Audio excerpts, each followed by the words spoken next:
What is going on, football fans? Back at it with another New York Giants video. And in this video, we're going to talk about, I don't know, I just want to do my intro tonight. Stand up, New York Giants fans. Happy Halloween to everybody. Hopefully you guys enjoyed it. If you went trick-or-treating, probably not a lot of people did, but hopefully you guys enjoyed it if you did. I meant to go live Wednesday. Something came up, so I said I'll go live tonight. We'll talk a little New York Giants football. We'll talk football in general, whatever you guys want to talk about. Hopefully you guys enjoyed your night. And once again, thank you to everybody for being here. I'm going to be live again tomorrow night, calling the game with Bad Dog. Sunday night football between the Dallas Cowboys and the Philadelphia Eagles, in which I think we'll both be hoping for a tie. But thank you guys for being the best supporters on YouTube. Thank you guys for being here. Really do appreciate it. What's going on, Afghanistan? What's going on, Johnny Kelly? What's going on, Jawad? What's going on, Noor? What's going on, Poppy Chulo? Chad, word in the chat. We got Giants Girl in Florida. I know that we had Nate in here. Andy Garcia's in here. Glad to see you in here, Andy. Marjorie's in here. JD Davis, Edward Chan. Thank you guys for being here. Weatherboy in the chat. Afghanistan, diehard Giants fan. Johnny Kelly. What's going on, Perry Mac? What's going on, Flickers? What's going on, Adam? What's going on, Patrick? What's going on, D Wins? Omkar in the chat. Marjorie in the chat. Happy Halloween to everybody. What's going on, Om Mystery? What's going on, Balby? Sean G in the chat. What's going on? Thank you guys, everybody, for being here. We've got a test this week against the Tampa Bay Buccaneers. And I'm sure you guys are going to want to talk about that. I'm sure you're going to want to talk about the draft. I'm looking over the Bucs numbers, man. They spread the ball around. They don't have a wide receiver, I think, with more than about 300 yards. They spread it around. Gronkowski's looked great the last couple of weeks. I see a lot of potential mismatches, but no Godwin. You know, maybe Bradbury gets the job done. Maybe he can lock down Evans, who seems to be used almost exclusively in the red zone for this football team. He's got 6 touchdowns, only about 275 yards. We'll see. We'll see what they got coming out. Obviously, if the New York Giants could win, we're in the thick of it. As sad as that is in the NFC with 3 winnable games coming up. What's going on, Alvaro? Thanks for popping in the stream, my man. What's going on, D-Wins? Tom Brady can't beat the Giants. Well, no, that's not true. He can. He did last year. Yeah, he beat us pretty bad last year, actually. But the Giants actually put up a pretty good fight in the first half before we completely fell apart. But yeah, he can definitely beat us. Misleading story, man. Thank you so much, man. I really appreciate it. Stand up, man. Thank you so much for joining the channel, man. Misleading Story's always been a great supporter of mine. All you guys have been. Everybody that's in here, everybody that continues to watch my videos, guys, really appreciate it. And hopefully you guys are enjoying your weekend. A lot of good college games today. I was scoping it out a little bit. I was watching the Ohio State game before I went live. Looking at the linebacker, looking at the quarterback for Ohio State. I was looking at the linebacker on Penn State. All my homies hate Tom Brady. Cheesewood says, what's going on there, Word? What's going on? My man Jake in the chat. Stephen A. Smith is the biggest Giants hater. I gotta read what Jake just said. Stephen A. Smith is the biggest Giants hater at ESPN. Said yesterday he likes Joe Judge and said the Giants are playing hard and better than our record says. Judge is turning the critics around. There's a lot of big haters on ESPN in the general media, but yeah, he's up there. Stephen A. definitely usually does not say very nice things about the New York Giants. But I agree. I agree with what he had to say. I didn't hear it, but I agree with that.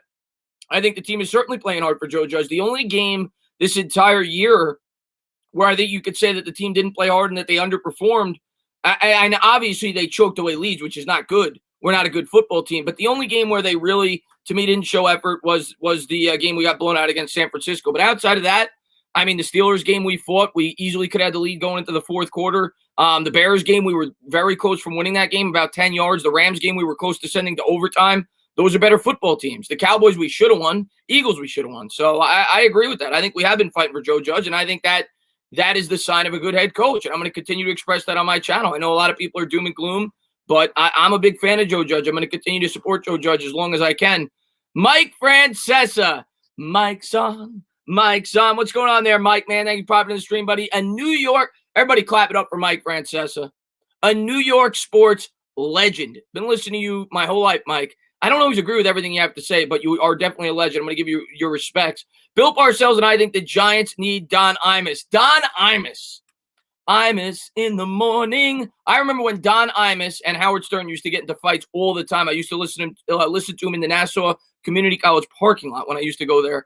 They used to get into fights all the time. Don Imus obviously got kicked off the air for what he said about the Rutgers women's basketball team. Then Greg Carton took his job. Then Greg Carton went to jail, and now he's back. And he took your job, Mike. JB12, man, thank you very much, man. Grade our defense, offense, and special teams. Overall for the year, I think the special teams is, I'd say, a solid B. I mean, our kicking game has been really good. We haven't gotten much in the return game. Gano's been fantastic. Our punter's really good. I'd say a solid B, maybe a B plus.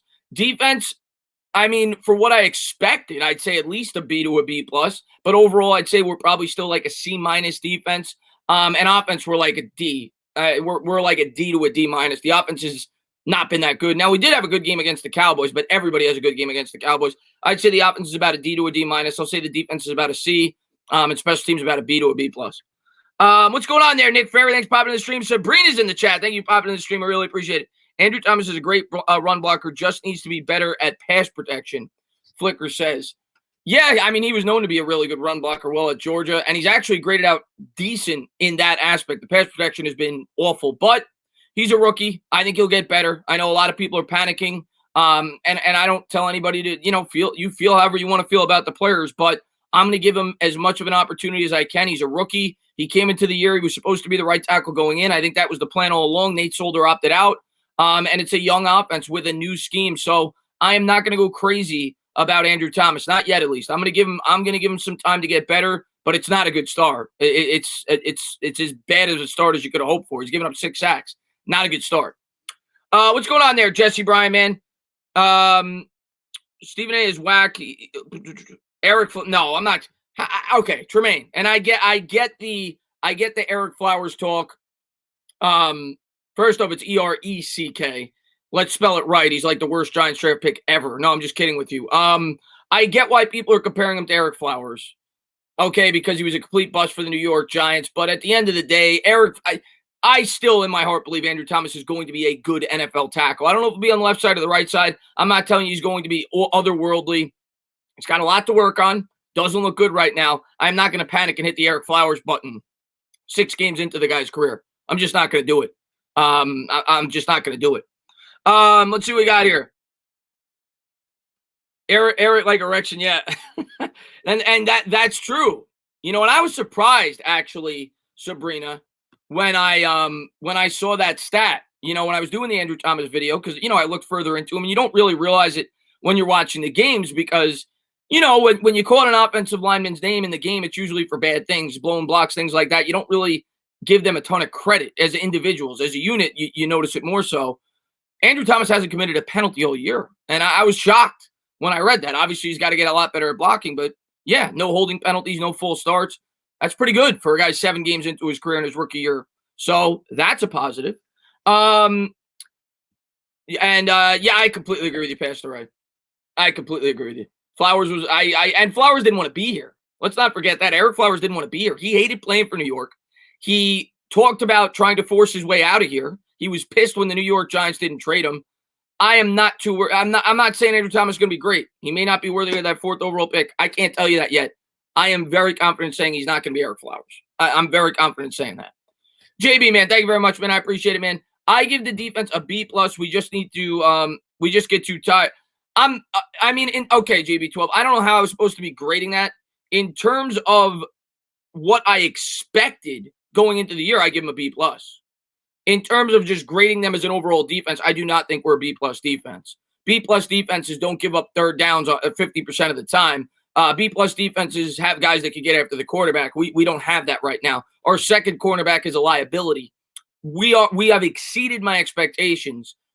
So in terms of expectations, I think it's fair to say a B plus. But in terms of comparing it to other defenses in the league, we are not a B plus defense. We're a C to a C minus defense right now, but that's a lot better than I thought they'd be. I thought they'd be an a D defense, D to a D plus defense this year. They've exceeded my expectations, but we're nowhere near a B plus defense, at least in my opinion, right now.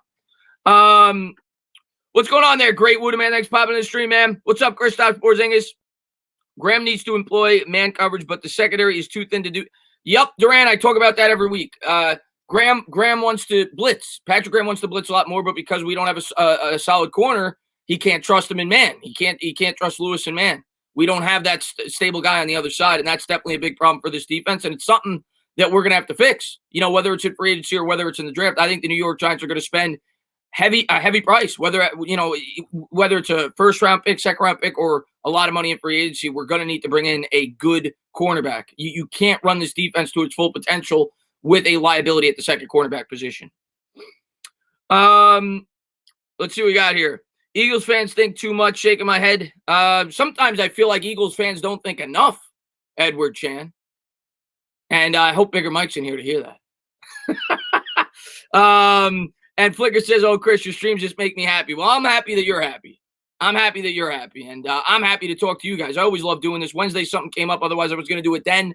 Pushed it back till Saturday. I know a lot of people got things going on Saturday. You got college football. But I love coming on here and talking to you guys at least once a week about the Giants, about whatever. It's my favorite thing to do on YouTube. So whenever I can make time to do it, I love to do it. Let's see what we got here. Who is new for the G-Men this Monday? They brought in they brought back Corey Coleman, but he's on the practice squad. He's the biggest name. They brought up I can't remember his name. They brought up an edge rusher. I can't remember his name off the top of my head. They added him to the practice squad. He was on the practice squad. They called him up to the main roster. I'm sure somebody in the chat's going to say it. They didn't bring in anybody that's going to have a major impact on this team this week. And they still may make a trade on Tuesday. We'll have to wait and see if they decide to do that. Tuesday or Wednesday is the deadline. I think it's Tuesday. So we'll see what happens there. Trent Harris. There you go. Trent Harris. Jabal Sheard was already on the Giants the week before. Trent Harris is who I was referring to.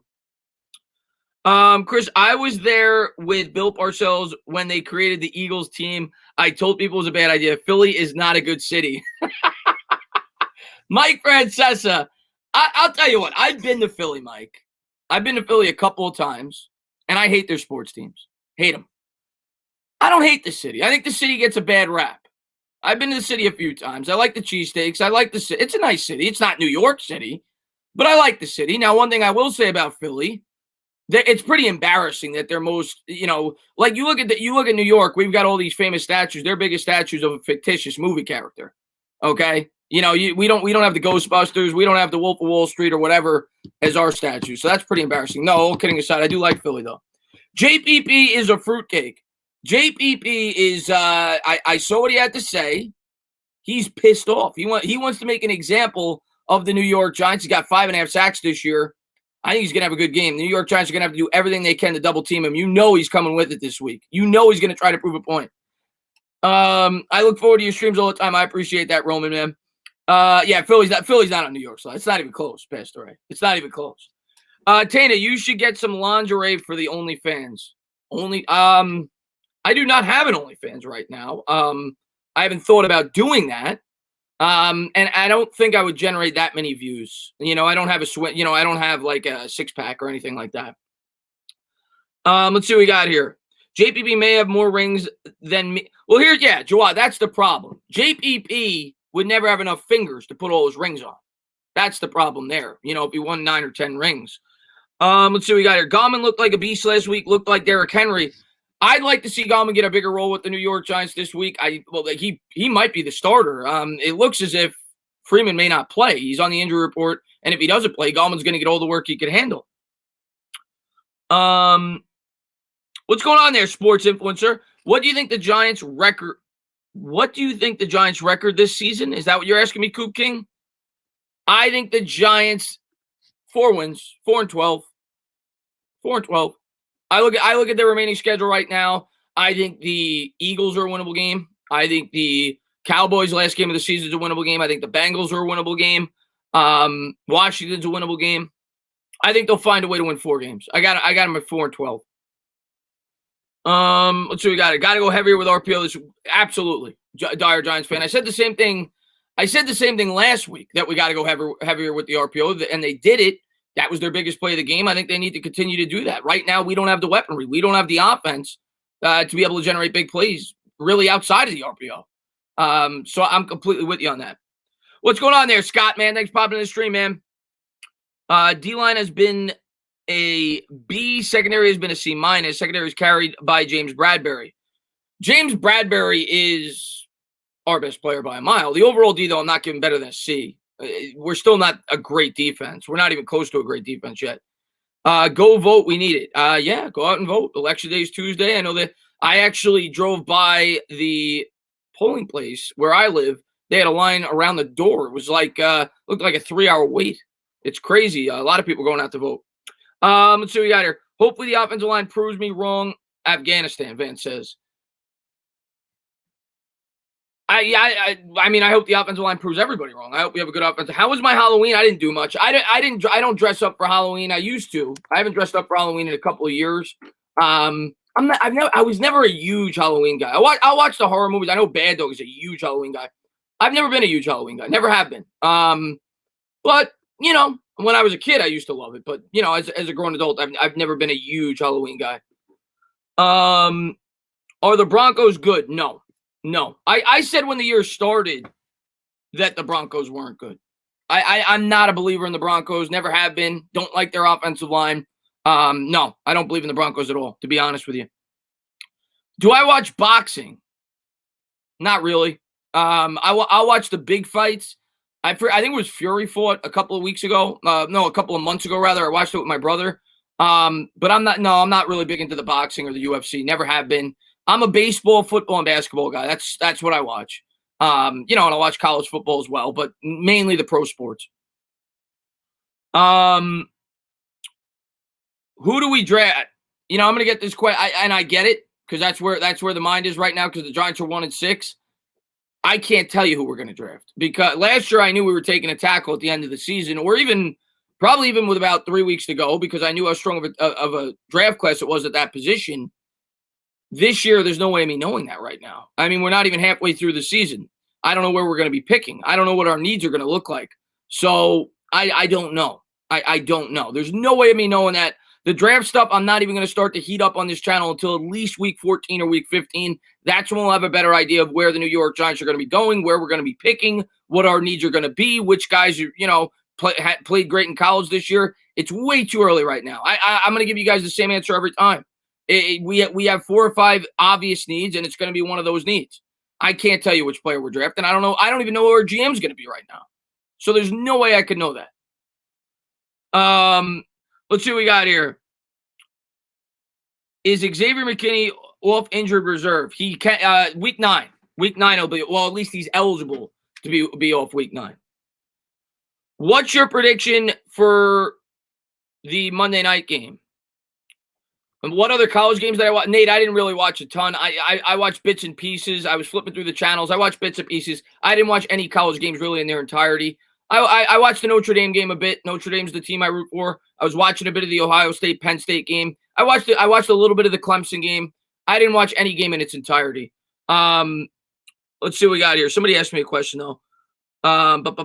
What's my prediction for Monday night's game? What's going on there, Harrison? Harrison the Bunny. Thank you for popping in the stream. My prediction for Monday night's game, I think the Bucs win by about 10 points. I think it's a 12.5 point spread. I've got the Giants covering, actually. The Giants are at home. They had 4 extra days to prepare. The Bucs played, I think, in Vegas, so they're traveling. I like the Giants to cover. I like the Bucs to win. I'm going to go something like 27-17, 31-21. I think it's going to be a 10-point difference. Let's see what we got here. Whoever thought it was a good idea but the Giants on primetime 2 weeks in a row needs to be fired. Oh, God. Donovan, the only reason we get put on primetime is because we're a New York market. There's no other reason for it. Why we're playing on Monday night. There's literally no other reason for it. Because we're a horrible football team. We were a horrible football team coming in. I think we had 3 primetime games this year. You have to get a Thursday night game.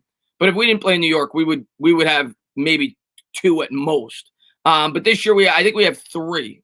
We have the Thursday night game last week, the Monday night game this week, and we had the Monday night game to open the season. Hopefully when we get good, we have a lot more primetime games. Pitch me some potential trades that you think could happen with teams and stuff. All right, Nate, I'm not going to give you any players because I'm thinking draft picks right now, and I fully admit that there could be players that we bring back, a player-for-player trade, that's possible. But in terms of players on the New York Giants that I think could be traded, I'm gonna get the Fred Flintstone in a second. Let me pull that up before I lose it. In terms of players on the New York Giants that I think could be traded, like I said before the stream, Nate, like I've been saying for a while, and I know a lot of Giants fans absolutely love him. Logan Ryan to me makes way too much sense. He's up there in age. He's on a 1-year deal. He's playing at a position where you want Xavier McKinney to get reps. If there's a deal for Ryan, I think he is a obvious guy that could be traded, whether it's a 5th or 6th round pick. You could always bring him back at free agency, kind of like what you did with Marcus Golden. So I think Logan Ryan for a 5th or 6th round pick is very possible, or you could include him with another player to try to sweeten the deal, maybe get a higher draft pick. But I think he makes a ton of sense. A lot of people are going to say Golden Tate. I don't see Golden Tate being an attractive feature for many teams. With the contract he makes, he's not playing well. He's 31, 32 years old. If you can get rid of him for a 6th-round pick, you do it. You get that contract off the books, you're going to have to eat it in the offseason anyway. So I would love to be able to trade Golden Tate. I don't really see it. Leonard Williams, I think, is a sell-high candidate. I don't know how much you'd be able to get for him. I think at best you're probably getting a 3rd-round pick. He's possible, probably not likely. Same thing with Evan Ingram. If I'm the Giants, I'm not selling low. I know a lot of Giants fans just want to get rid of him at all costs. I'm not one of those Giant fans. I want to get fair compensation. If you're getting a 5th-round pick, I'm keeping Evan Ingram. I think the most logical guy is Logan Ryan. I don't expect the Giants to have a fire sale. I don't think they're going to give away all these players. I think they'll try to make deals like they did with Marcus Golden, guys that they don't think are part of the future and guys they don't think will be on the team next year. Fred Flintstone, man, thank you very much, man. I appreciate it. He says, you think Daniel Jones is a future superstar top 10? Top 10 quarterback? I'm not going to definitively say he can't be, but there's no way I can definitively say he will be either. He hasn't shown it, so I cannot tell you that he's definitely going to be a top 10 quarterback, and I also can't tell you he definitely won't be. You know, Ryan Tannehill didn't look much better at this point in his career, so we got to get a good team around him if he's going to be the quarterback going forward. You know, there's no doubt about that. I continuously say he's not Patrick Mahomes. He's never going to be Patrick Mahomes. He needs a team around him. And if the Giants provide him with a football team, I think he'd be a good quarterback. I don't know if he could be top 10, but I think he'd be a good quarterback. What's going on there, H-Huss, man? He could be I think he'd be a borderline top 10 quarterback if you provide him with the necessary pieces. I don't think he's ever going to be a top 5 quarterback. I think I flipped by the Rutgers game for a bit. I didn't watch it. I was flipping between the games. Freeman is out Monday. Yeah, I didn't know that it was confirmed yet, KC, but it sounded like he was going to be. So now I guess it's been confirmed he's going to be out Monday. Cowboys versus Eagles is going to be a good game. Really? Harrison the Bunny? I don't think it's going to be a good game. I don't see the pizza flipper. What's his name? The guy that they got, the 3rd-string quarterback who's starting the 7th round, DiNucci. I don't see DiNucci with that team beating the Philadelphia Eagles. I think the Philadelphia Eagles are going to wipe the floor with them. I think they're 11-point favorites. I think the Eagles are going to cover. I think the Eagles are going to blow them out. I think the Cowboys are tanking. They've traded away a couple of pieces. They've released some players. The Cowboys are horrible. The Cowboys are god-awful. I think the Eagles are going to blow them out. What's going on there, James? Thanks for popping in the stream, my man. Let's see what we got here. The Ravens and Steelers should be – I completely agree with you, Pastor Ray. To me, that's the best game of the week. That's the best game of the week. That game should be prime time. Ravens Steelers, you don't get better than that. 6-1, 6-0 versus 5-1. And it's a great rivalry, by the way. AFC North, we all remember those days with the Ravens and Steelers. Those are some bloody football games. I love watching those games. And I agree with you. That should be the primetime game. I don't know why people do this. Coop King, you're just gonna get blocked, man. You're just gonna get blocked, my man. Let's see what we got here. Report came out that the Giants want a 2nd for Ingram. Can't see it. And Sam, I think they should. I think they should want a 2nd for him. I'm not, at worst, a 3rd. I'm not taking less than a 3rd for Evan Ingram. I'll play him another year. I get a 3rd or 4th round comp pick if he has a good year the next year. So I'm not just trading to trade him. I'm not just giving away players. You don't sell low. And I don't think they'll get a 2nd round pick. Nate, man, thank you very much, man. Thank you for the comment. He says, with the amount of depth in the 2nd and 3rd rounds of this draft, I would be on the phone all day if I was a Giants GM. Yeah, if you get fair compensation. I'm all for selling players if it makes sense and you're getting fair compensation. I'm not just trading away players to trade away players. That's what bad teams do. You know, I'll sell players for the right price. I'm not selling them for discounts. I think we're all down on Ingram. How much are the Chiefs going to beat the Jets by, Alvaro says. I think the Chiefs are going to beat the Jets by 30 points. Maybe 24. Yeah, I think they're going to I think it's a 20-point spread. I think they're going to cover it. I'll say 24. I'll say the Chiefs win 34-10. Chiefs are going to blow them out. And I picked them in my knockout pool, so they got to win. Let's see what we got here. Fields just made a garbage read, and the only reason it wasn't a pick six is because he overthrew it anyway by a mile, Nate says. Yeah, I'm not watching the game right now. I was watching it before I went live. Made a couple of nice throws from what I saw. What's Gilmore worth in a trade? A lot. A lot. A lot. We're not getting him. Goat Guy says, if we had last year's offense with this year's defense, we would be 4-3. Let me think about that. All right, here's what I'm going to say about last year's offense. To me, last year's offense was overrated. And maybe people are going to disagree with me on this. Last year's offense, yeah, Daniel Jones put up numbers. But look who he put the numbers up against. It was like he played the Cowboys defense every week that he had a big game. He threw 5 touchdowns against Washington. He threw 4 touchdowns against the Jets. He scored 4 touchdowns against that horrible Bucs team. We didn't put up good offensive performances against good teams. So I don't know. Clyde, man, thank you very much, man. I really appreciate it. He says, you think we keep Leonard Williams? What would you offer him? I think happy Halloween to you too, Sam, man. Thank you so much, buddy. Do I think we keep Leonard Williams? I think Leonard Williams is going to want a lot of money. I think Leonard Williams is going to want a lot of money. He's already got, I think, 3 sacks this year. If he finishes with like 6.5, 7 sacks, he's going to want at least $17 million a year, $18 million a year. And my guess would be he will not be back. That's a guess. Because my guess right now is, like a lot of you guys, Gettleman's probably not going to be the GM. And if Gettleman's not the GM, there's no attachments to him. He's going to want a boatload of cash. I think the Giants will think that they could get that money better elsewhere. I could be wrong, but that's my opinion on it. I like Williams, Giddeo. I like Williams, but he's going to want a lot of money, man. He's going to want a lot of money. And we have players at that position that are pretty good. I mean, B.J. Hill, I think, is pretty good. He doesn't get on the field a lot. Obviously, Dexter Lawrence is pretty good. Dalvin Tomlinson, he's a free agent as well. We'll see what happens with that. And Gabriel, man, thank you very much. Trade down in the draft if Daniel performs the rest of the season. That's ideal for me. You know, again, depending on where we're picking, but to me, trading down in this draft is what makes by far the most sense. If you could trade out of 2, drop back down to 5 or 6, you get a ton of assets for the future. That's how you fill in holes. You look at the New England Patriots. The New England Patriots did it for years, and that's how they built their football team. They were consistently trading down year in and year out. What's going on there, Henny God, man? Thanks for popping in. I'm giving Williams $14 million. The absolute, yeah. Then you're not keeping him, Henny. You're not keeping him. Leonard Williams got $16 million on the franchise tag, or even I might even got close to 17. I think it was 16.6, and he was fighting for 19. He's having the best year of his career. If he duplicates this over the second half, he ain't gonna look to take a discount. I don't think he comes back at $14 million.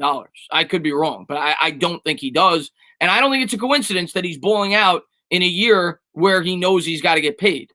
So I'm a little wary about paying Leonard Williams that kind of money.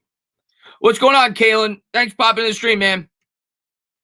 The only dude I think is going to be good is Sterling Shepard. When he's on the field, he's a good player. When he's on the field, he's a good player. Demon, what's going on, man? He says, if DJ can be consistent with the Philly performance, it will be okay for him. But if he can't, it don't look good. DJ's got to play well. DJ's got, like, the Bucs defense is pretty good. They've got 25 sacks already this year. They're a good defense. But he's got to put a string of games together here. You've got Washington coming up. You've got Philly again. He's got some game, and then you got the Bengals. The Bengals could definitely be thrown on. You just saw Mayfield throw 5 touchdowns against them. This is the spot in the season where DJ has to have a good 3 or 4 game stretch. He's got to. This is a big 3 or 4 games for Daniel Jones and the Giants offense in general. Let's see what we got here. Shepard just needs to stretch. Yeah, he just needs to stay on the field. He needs to stretch his head too with the concussions. Let's see what we got here. Hey, Danny, aren't the Cowboys proving that I wasn't the problem down there? You're talking about Jason Garrett, blank Jerry Jones, and Burger Mike McCarthy. What a clown.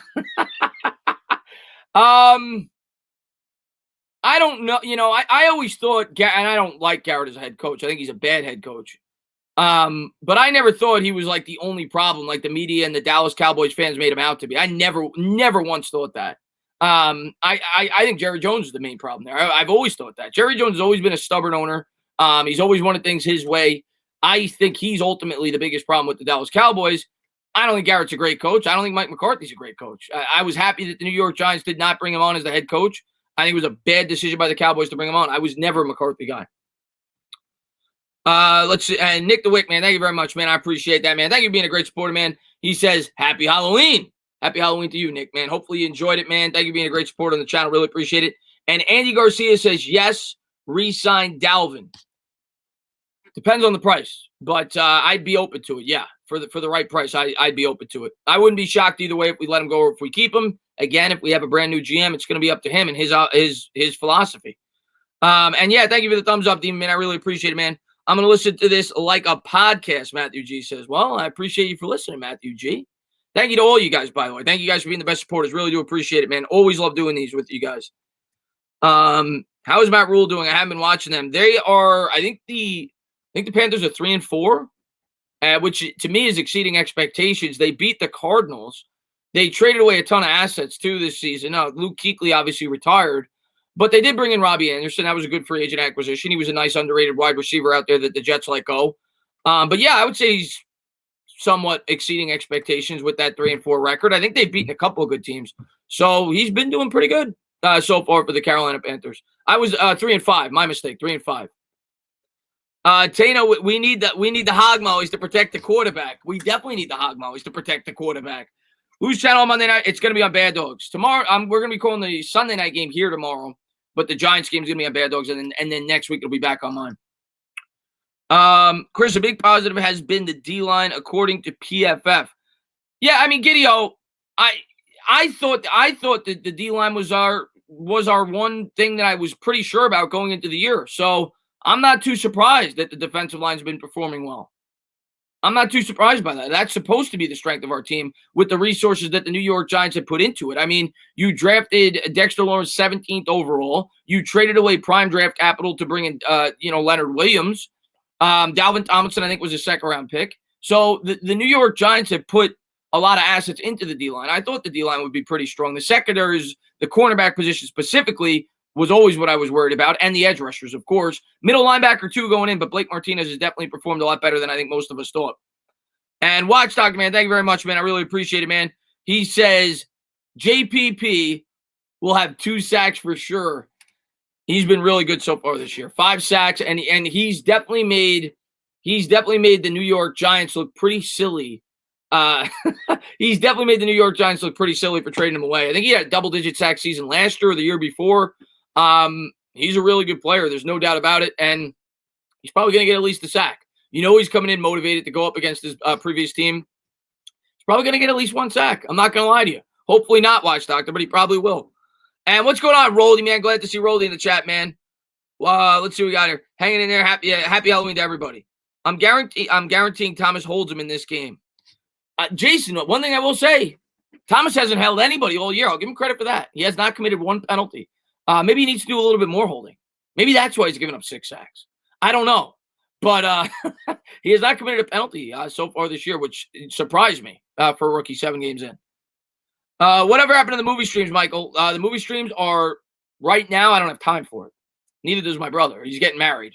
And I'm doing the sports stuff. When I put out as much content on my sports channel as I do, I don't have enough time to do 2 channels at once. In the off season, I'll do more movie content, but right now I don't have the time. I just don't have the time. Let's see what we got here.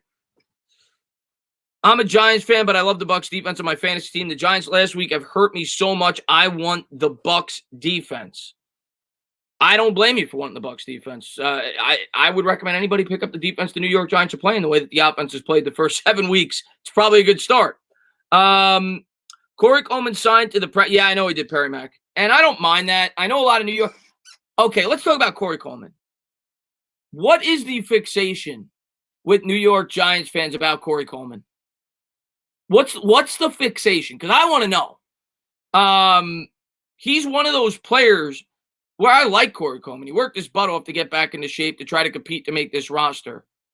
Why does everybody think this guy's a great player? Why is everybody so excited? And why were they so upset when we cut him at the beginning of the year? What is the fixation with Corey Coleman? Corey Coleman had 80 yards receiving with the New York Giants 2 years ago. He was a great kick returner. I don't think Corey Coleman's going to provide anything for the New York Giants. Maybe in the kick return department. I don't think he's going to have that big of an impact. I hope he does, and I hope I'm wrong. I don't get why people love this guy so much. He is a former first rounder, but we're talking like 5 years ago. Before he came here, our special teams was horrible, and then and then he got hurt. So hopefully he's back to where he was, man. Trump 2020 or the Giants Super Bowl next decade more likely. John, I don't talk politics on here. I'll go with the Giants Super Bowl, though. I'll say that. I think the Giants have a better chance at winning a Super Bowl than Trump winning. I don't think Trump's going to win. Maybe I'm wrong. Maybe I'll be wrong, and I'm not trying to talk politics here. Watch Talking, man. Thank you very much, man. You should have Talking Giants YouTube guy to review online. You should have Talking Giants YouTube guy to review online. I don't know what you mean by that. You should have Talking Giants YouTube. Oh, you're talking about Bobby. I'd love to have Bobby on the channel. I absolutely love Bobby. He's great. Would definitely love to have him back. I don't like to bother Giants YouTubers all the time. Bobby's been on the channel a couple times. I would love to have him back on. I know I'm going to be working with him during the bye week. I'm going to be on his full-length podcast. They do like an hour podcast. I'm going to be on the whole thing, I think. That's what we discussed. So we'll see. And I'd love to have him back on the channel. Let's see what we got. Yeah, Bobby's awesome, man. Okay, beauty sleep time. If I land customers tomorrow, you get super chat. LOL. Say Villain AM, Chris. Waterfly, man, you have a great one, buddy. And good luck, man, whatever you're doing tomorrow, buddy. Let's see what we got here. Our defense is carried by Graham, Bradbury, and Martinez. Without these guys, we would be god-awful. Imagine we signed Byron Jones, Corey Littleton, and kept Betcher. We would be the worst in the league. All right, let's talk about that. Our defense is carried by Graham, Bradbury, and Martinez. Martinez to me has been the biggest surprise for this defense. And Bradbury to me has been a huge surprise as well. Yeah, without those two players, our defense would be rock bottom. Our offseason free agent acquisitions were gigantic for this team. And Patrick Graham, the defensive coordinator, has a lot to do with it as well. I agree with it. Listen, man, I said it countless times. I think the New York Giants had a good offseason. Now, fans that are just looking at the record are going to say they didn't. I think they had a good offseason. I think we've just played better football teams and we've lost. But I do think the New York Giants improved this offseason. I think the proof's in the pudding. Those two players are definitely much better than anybody we had on our defense. Patrick Graham is definitely a much better defensive coordinator than Betcher.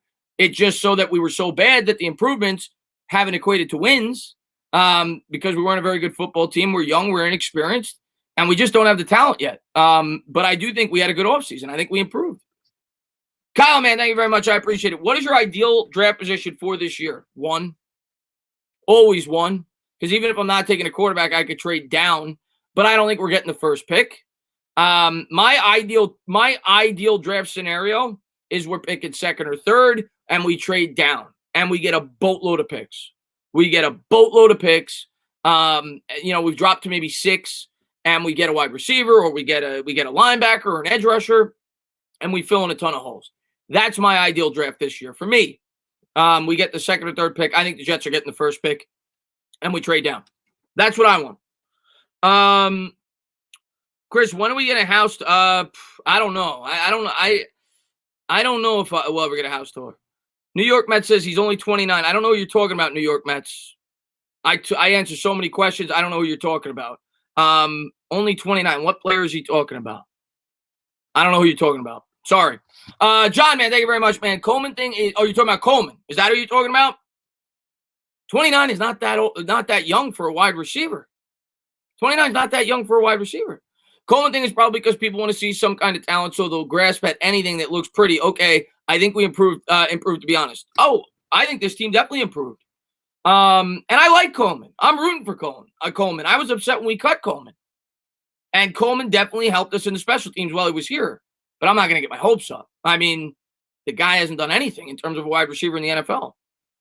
And Demon, man, thank you very much, man. Reading that running back Alfred Morris is being signed. He was already signed. He's been on the practice squad, I think, for a couple of weeks. Maybe we released him and we're bringing him back.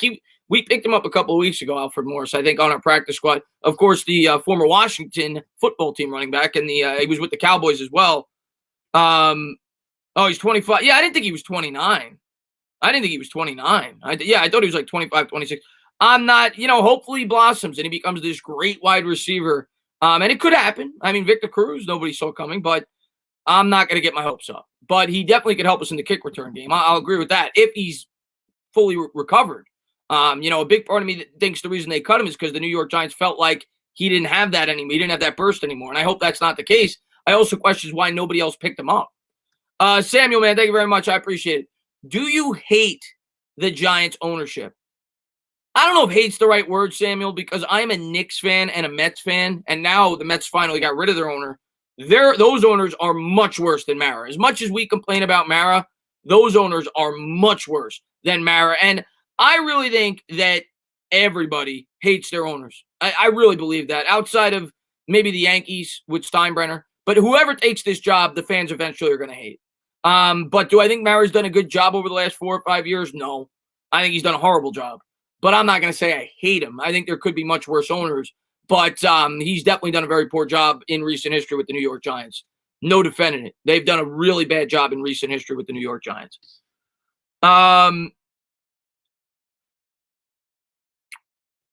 See, Roldy, I disagree, Roldy.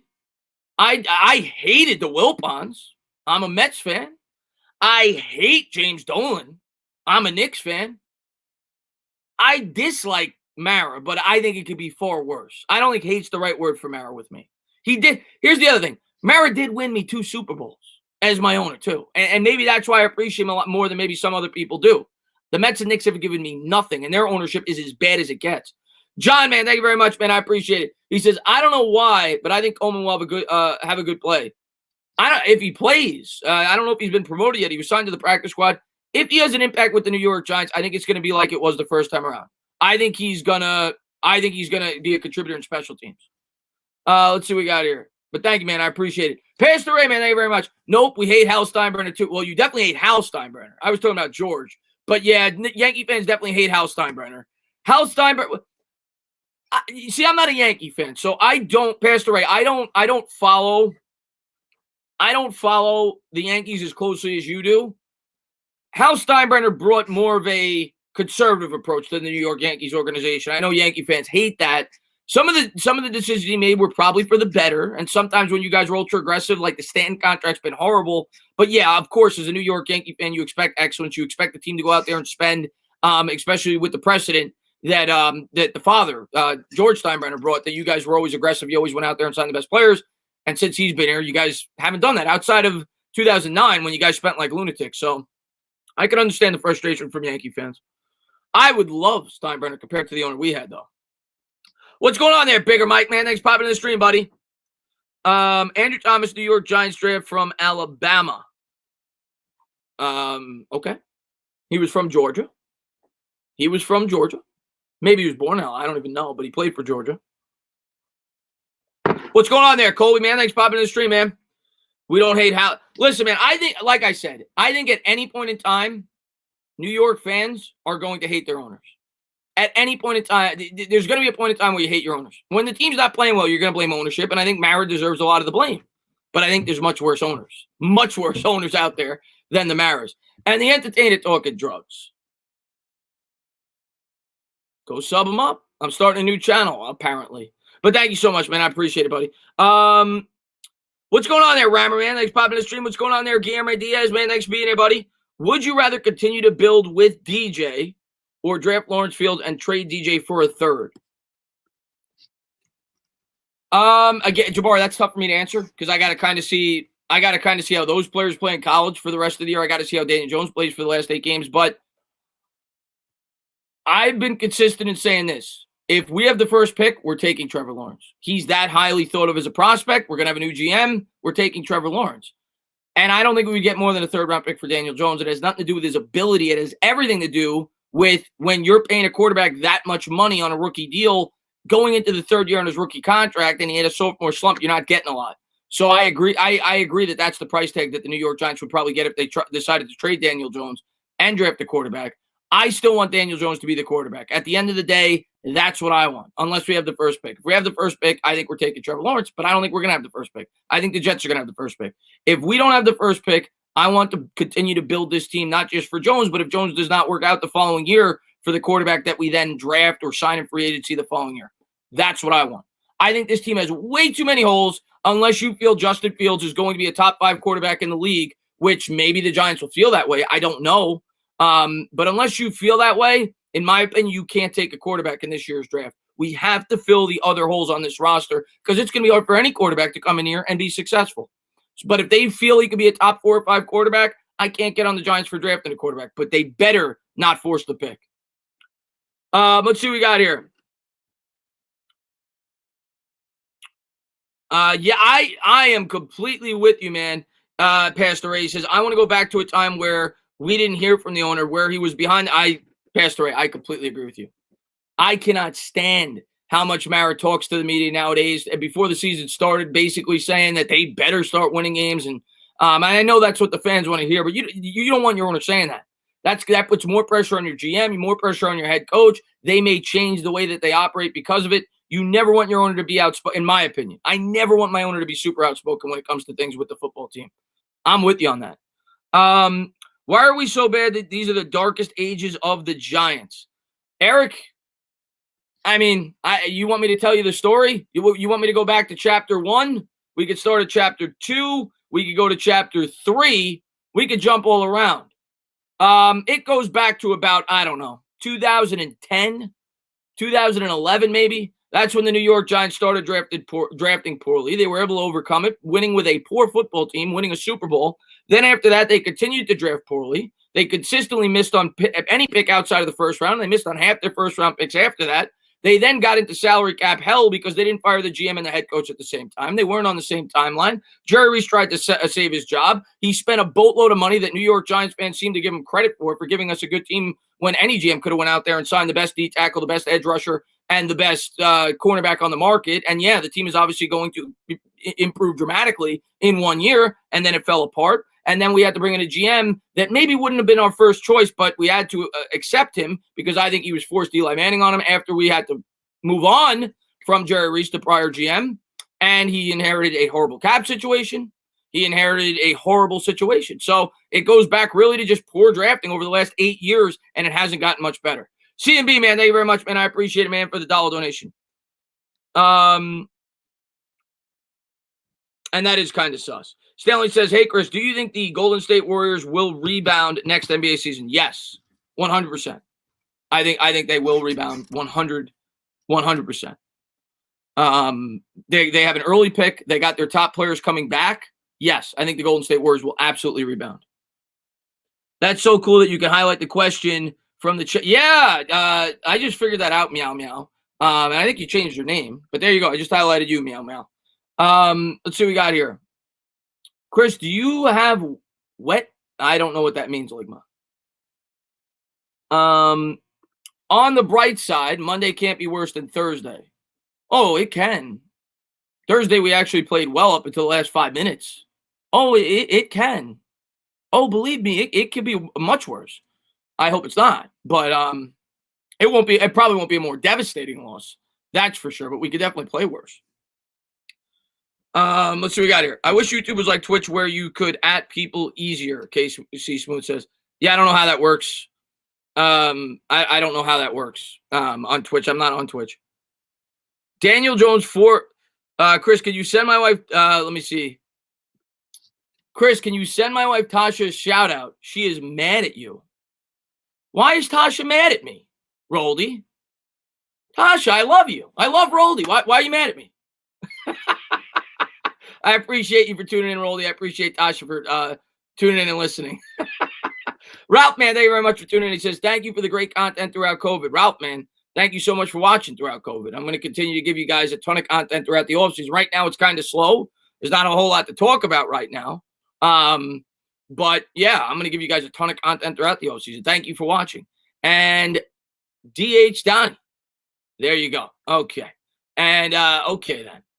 Let's see what we got here. And Samuel, man, thank you very much, man. Thank you for the super chat, my friend. Brilly. Samuel, man, thank you very much, man, for all loving the support, man. I appreciate it, man. Because I sent 7 towards you. Oh, Roldy. I'm sorry, Roldy. You're in the doghouse. I'm sorry. You're going to have to buy her some roses. But I appreciate all your support. I really do. Brandon says, do you think the Giants get Juju or Galladay in free agency? Brandon, I do not want Juju. I would much rather Galladay. I don't think Galladay is going to become available. If I had to guess, I don't think Galladay is going to become available. Maybe in a tag and trade scenario, but I would much rather Galladay than Juju. It's not even close. In my opinion, I'd rather have Allen Robinson than Juju as well. Klein, man, thank you very much, man. I really appreciate it. That's why I rolled you. Trust me, I understand, man. I understand, man. And Klein, man, thank you very much. What's the number one position you would sign a big money free agent for? I think we need to match the young guys with the vets and make a run over the next 4 years. Klein, I think we need to accelerate this process. And I've been a guy that's expressed patience. That's going to be my theme this offseason, if we stick with Daniel Jones. And even if we don't, I think we need to get weapons in here as quickly as possible, but especially if we keep Daniel Jones, because now that rookie window is closing, not just for him, but for Saquon Barkley as well. You're going to have to start to pay these guys. And while you don't, you need to try to take advantage of that. And I think the New York Giants this offseason have to do everything they can to try to accelerate this process and try to bring in high-impact players in free agency. So if it was me in free agency this offseason, I'm probably going after an edge rusher. That's what I've said. There's a ton of big names that are going to be out there at that position, a ton. And I'll talk about it the entire offseason, but there's going to be a ton. Now, not all of them will see the market. Some will be franchise tagged and some will re-sign, but some of them are going to hit the market. I'm going to be aggressive in free agency. I'm going to try to bring in 2 high-impact players. I will sign them 4 or 5 year deals if I need to, and then have the ability to get out after 3. That's what I'm trying to do this offseason if I'm sticking with Daniel Jones. I'm trying to get him a premier weapon, whether it's early in the draft or in free agency. I'm trying to get a high-impact defensive player that could get after the quarterback in free agency. That's what I would do. We definitely need a cornerback as well. Chris, would you agree that we need a center? Last time we made the playoffs was with Richburg. I don't think it was a coincidence. We definitely need a center. Definitely need a center. We'll see if Nick Gates can mature into the role, but let's put it this way. I'm not 100% sold on him. Nate says, entertaining the Dog Sports, Bud Dupree and Kenny Galladay. Nate, I am completely with you on both those players. I think Kenny Galladay, Nate's a genius. I think both those guys fit our scheme beautifully. I think Bud Dupree would fit this scheme great. And I think Kenny Galladay, I mean, what's the type of receiver I talked about all offseason that we need? Who would fit the Eric Oriel offense better than a guy who's 6'4", caught 11 touchdowns? I think he only had like 60 receptions. He averaged, I think, 19 yards a catch last year, which I think led the league. He's a big play threat. He's a tall threat. He's a Plaxico Burress 2.0. He'd be a perfect fit for the New York Giants if we could sign him in free agency. I don't know if we're going to be able to do that. Let's see what we got here. Do I like Velveeta cheese? What a random question. What a random question. That's okay. It's okay. What's going on there, Big Play Slay? Man, thanks for being here, buddy. I don't know if we're really running the air corridor right now. We're not right now, Ryan. We're not. We're not throwing the ball down the field. Daniel Jones only has, I think he only has 15 passing attempts over 20 yards in the air. He threw the first 7 contests. So two passing attempts a game on average. It's because we can't hold up blocks, like you just said, Ryan. We can't run the scheme that we want to run. Christopher, can you take that ugly? Oh God, Bavit is always coming after me.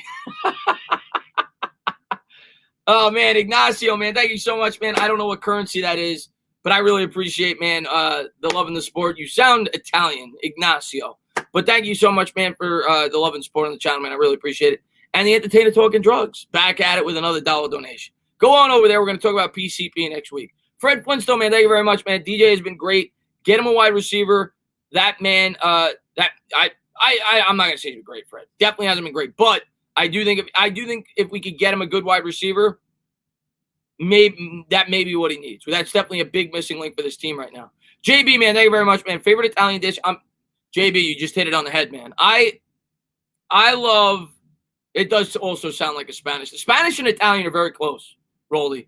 But I love chicken pork. If I go to an Italian restaurant, I would say 70% of the time I'm getting chicken parm. Sometimes I'll go with the veal parm. Sometimes I'll go with the chicken franchise.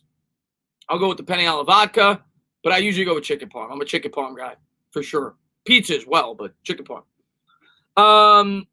Should we trade down or take either Sewell or Chase? If you trade down, you're not getting Penny Sewell. Chase is a much more likelier outcome if we're trading down. Things could change, but right now you're not getting Penny Sewell if you're trading down. I'd be surprised if Penny Sewell last past number 3 in this year's draft. You look at any mock draft, he's going in the top 3 in most cases. So don't think you're getting him if you're trading down. Jamar Chase is much more likely. Roldy says, Chris, I'm going to hook you up with a Jamaican girl. All right. That could work. Michael Parsons, what's going on? Drunk Depend. I like that name. Drunk Dependent. I don't think I've seen you in my streams a lot, but unless you've changed your name. But I want to say thank you for being a member. I try to shout you guys out whenever I can. Hope you're able to come to the next member stream. We had it. I try to let you guys know because, I don't try to over promote in my videos, but I'm probably going to have another member stream in a couple of weeks. Thank you for being a member. He says the linebacker from Penn State. I love him. I've watched highlights of him. I was watching him a bit in the Ohio State game. I like it. I like Parsons a lot from what I've seen in the highlights and what people have to say about him. I don't know. I don't think we take him that early. If we traded down, he's definitely a prime candidate. If we trade down to 6, 7, 5, I think he's definitely a prime candidate. Let's see what we got here. I think we could still win the East. We are better than Washington and Dallas, and we should have beat Goat Guy. You're not wrong. You're not wrong. I don't think you're crazy for thinking that. I have not seen him yet. I've heard about him, Payback Carter, the guy from Texas. I have not seen him yet. I think we can still win the East. We are better than Washington and Dallas, and we should have beat the Eagles. I think we lose on Monday, then we go on a little winning streak. I'm not going to tell you we're the best team in the East. People have asked me that after Bad Dog made his video. I'm not saying that. But you're not crazy for thinking that we should be 3-0 in the NFC East because we probably should be. And if you want to have a glimmer of hope, I don't blame you. I mean, this division is horrible. So yeah, I'll tell you what, season comes down to that. Put up or shut up time. If you lose to Tampa, you got to win the next 3. If they go 2 out of 3, the season's over in terms of the playoffs. Just get it out of your head. You got to beat the Eagles, Washington, and the Bengals 3 weeks straight. If you don't do that, season's over in terms of the playoffs. But it's possible. I mean, those teams are not good. Bono, man, thank you very much, man. Who's going to play on our offensive line? Matt, who's going to play on our offensive line? Matt Parrott. I think Parrott is – I don't know if Parrott's going to start. I want to see Parrott start. I don't know if he's going to start yet. You haven't heard about it yet. The coach hasn't come out and said it. We'll see. It's not like they've come out and announced things. We were all shocked when Andrew Thomas wasn't starting the other week. So we'll see. I would love to see Matt Parrott in the starting lineup for the New York Giants this week. I don't know if it's going to happen, but we'll see. I'm hoping for it. But he'll be in there sooner than later. I think at the latest after the bye, at the absolute latest, you will see Matt Parrott in there every single week. But I hope we get to see him this week. There's no reason for it, in my opinion, not to get him out there at this point. Shane Lemieux, I think, is going to play. Drunk Dependa. I think Shane Lemieux is absolutely going to play this week, 100%. I'd be surprised if he doesn't. Ayub, man, thank you very much, man. Michael Penix Jr. would be a steal at quarterback 2nd round. Okay, here's what I'm going to say about 2nd-round quarterbacks. And I get it, man. You're not investing as much. You're not paying them as much. You could move on after a year or 2. But here's what I'm going to say about 2nd-round quarterbacks. If you're moving on from Daniel Jones, if that's the plan, you're taking one in the 1st round. You're not messing with that. You're not waiting till the 2nd round and then drafting a quarterback. They're not. I would be shot. I'd be pissed off if the Giants drafted a second. I'd be pissed off if the Giants spent a 2nd round pick on a quarterback. I would. They need to help this team. They need to help this team now with that pick. If you're going to move on from Daniel Jones, you have to invest in a 1st round pick. If you're going to go that route, it's got to be the 2nd or 3rd overall pick or the 1st overall pick. You can't use a 2nd round pick on a quarterback. Just my opinion. But if it was a different situation and we didn't just draft the quarterback 2 years ago, I may be okay with that, but not in the situation the Giants are currently in. Let's see what we got here. Do you think the Giants will draft Jamar Chase? Do I think the Giants will draft Jamar Chase? I don't know. I think it's definitely a possibility. You see how much we need a weapon. It's going to come down to what we do in free agency, and it's going to come down to where we're picking in the draft and who our GM is. But if we're in the 4, 5, 6 range, I think he's definitely on the radar. Definitely on the radar, for sure. Breaking, the Giants have traded a second Enzeitler for Galladay and a third per sources. Jake, you're messing with me, Jake.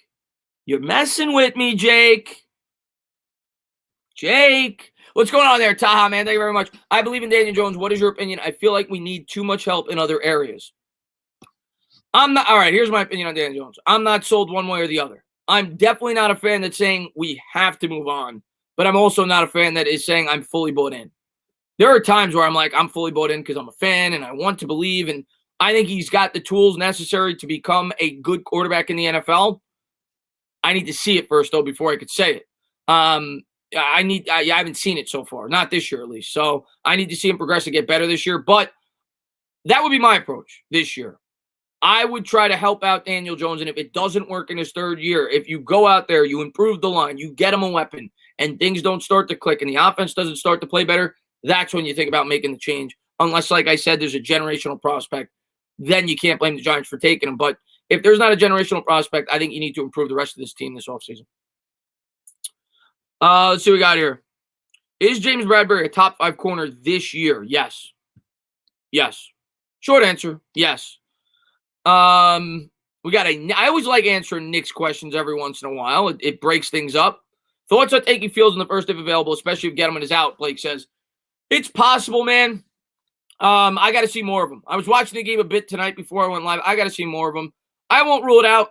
If there's a new GM, we definitely could take a quarterback. They better not miss on that pick, though, if they do it. They better not miss on another quarterback that early if they do it. You do not force quarterback picks.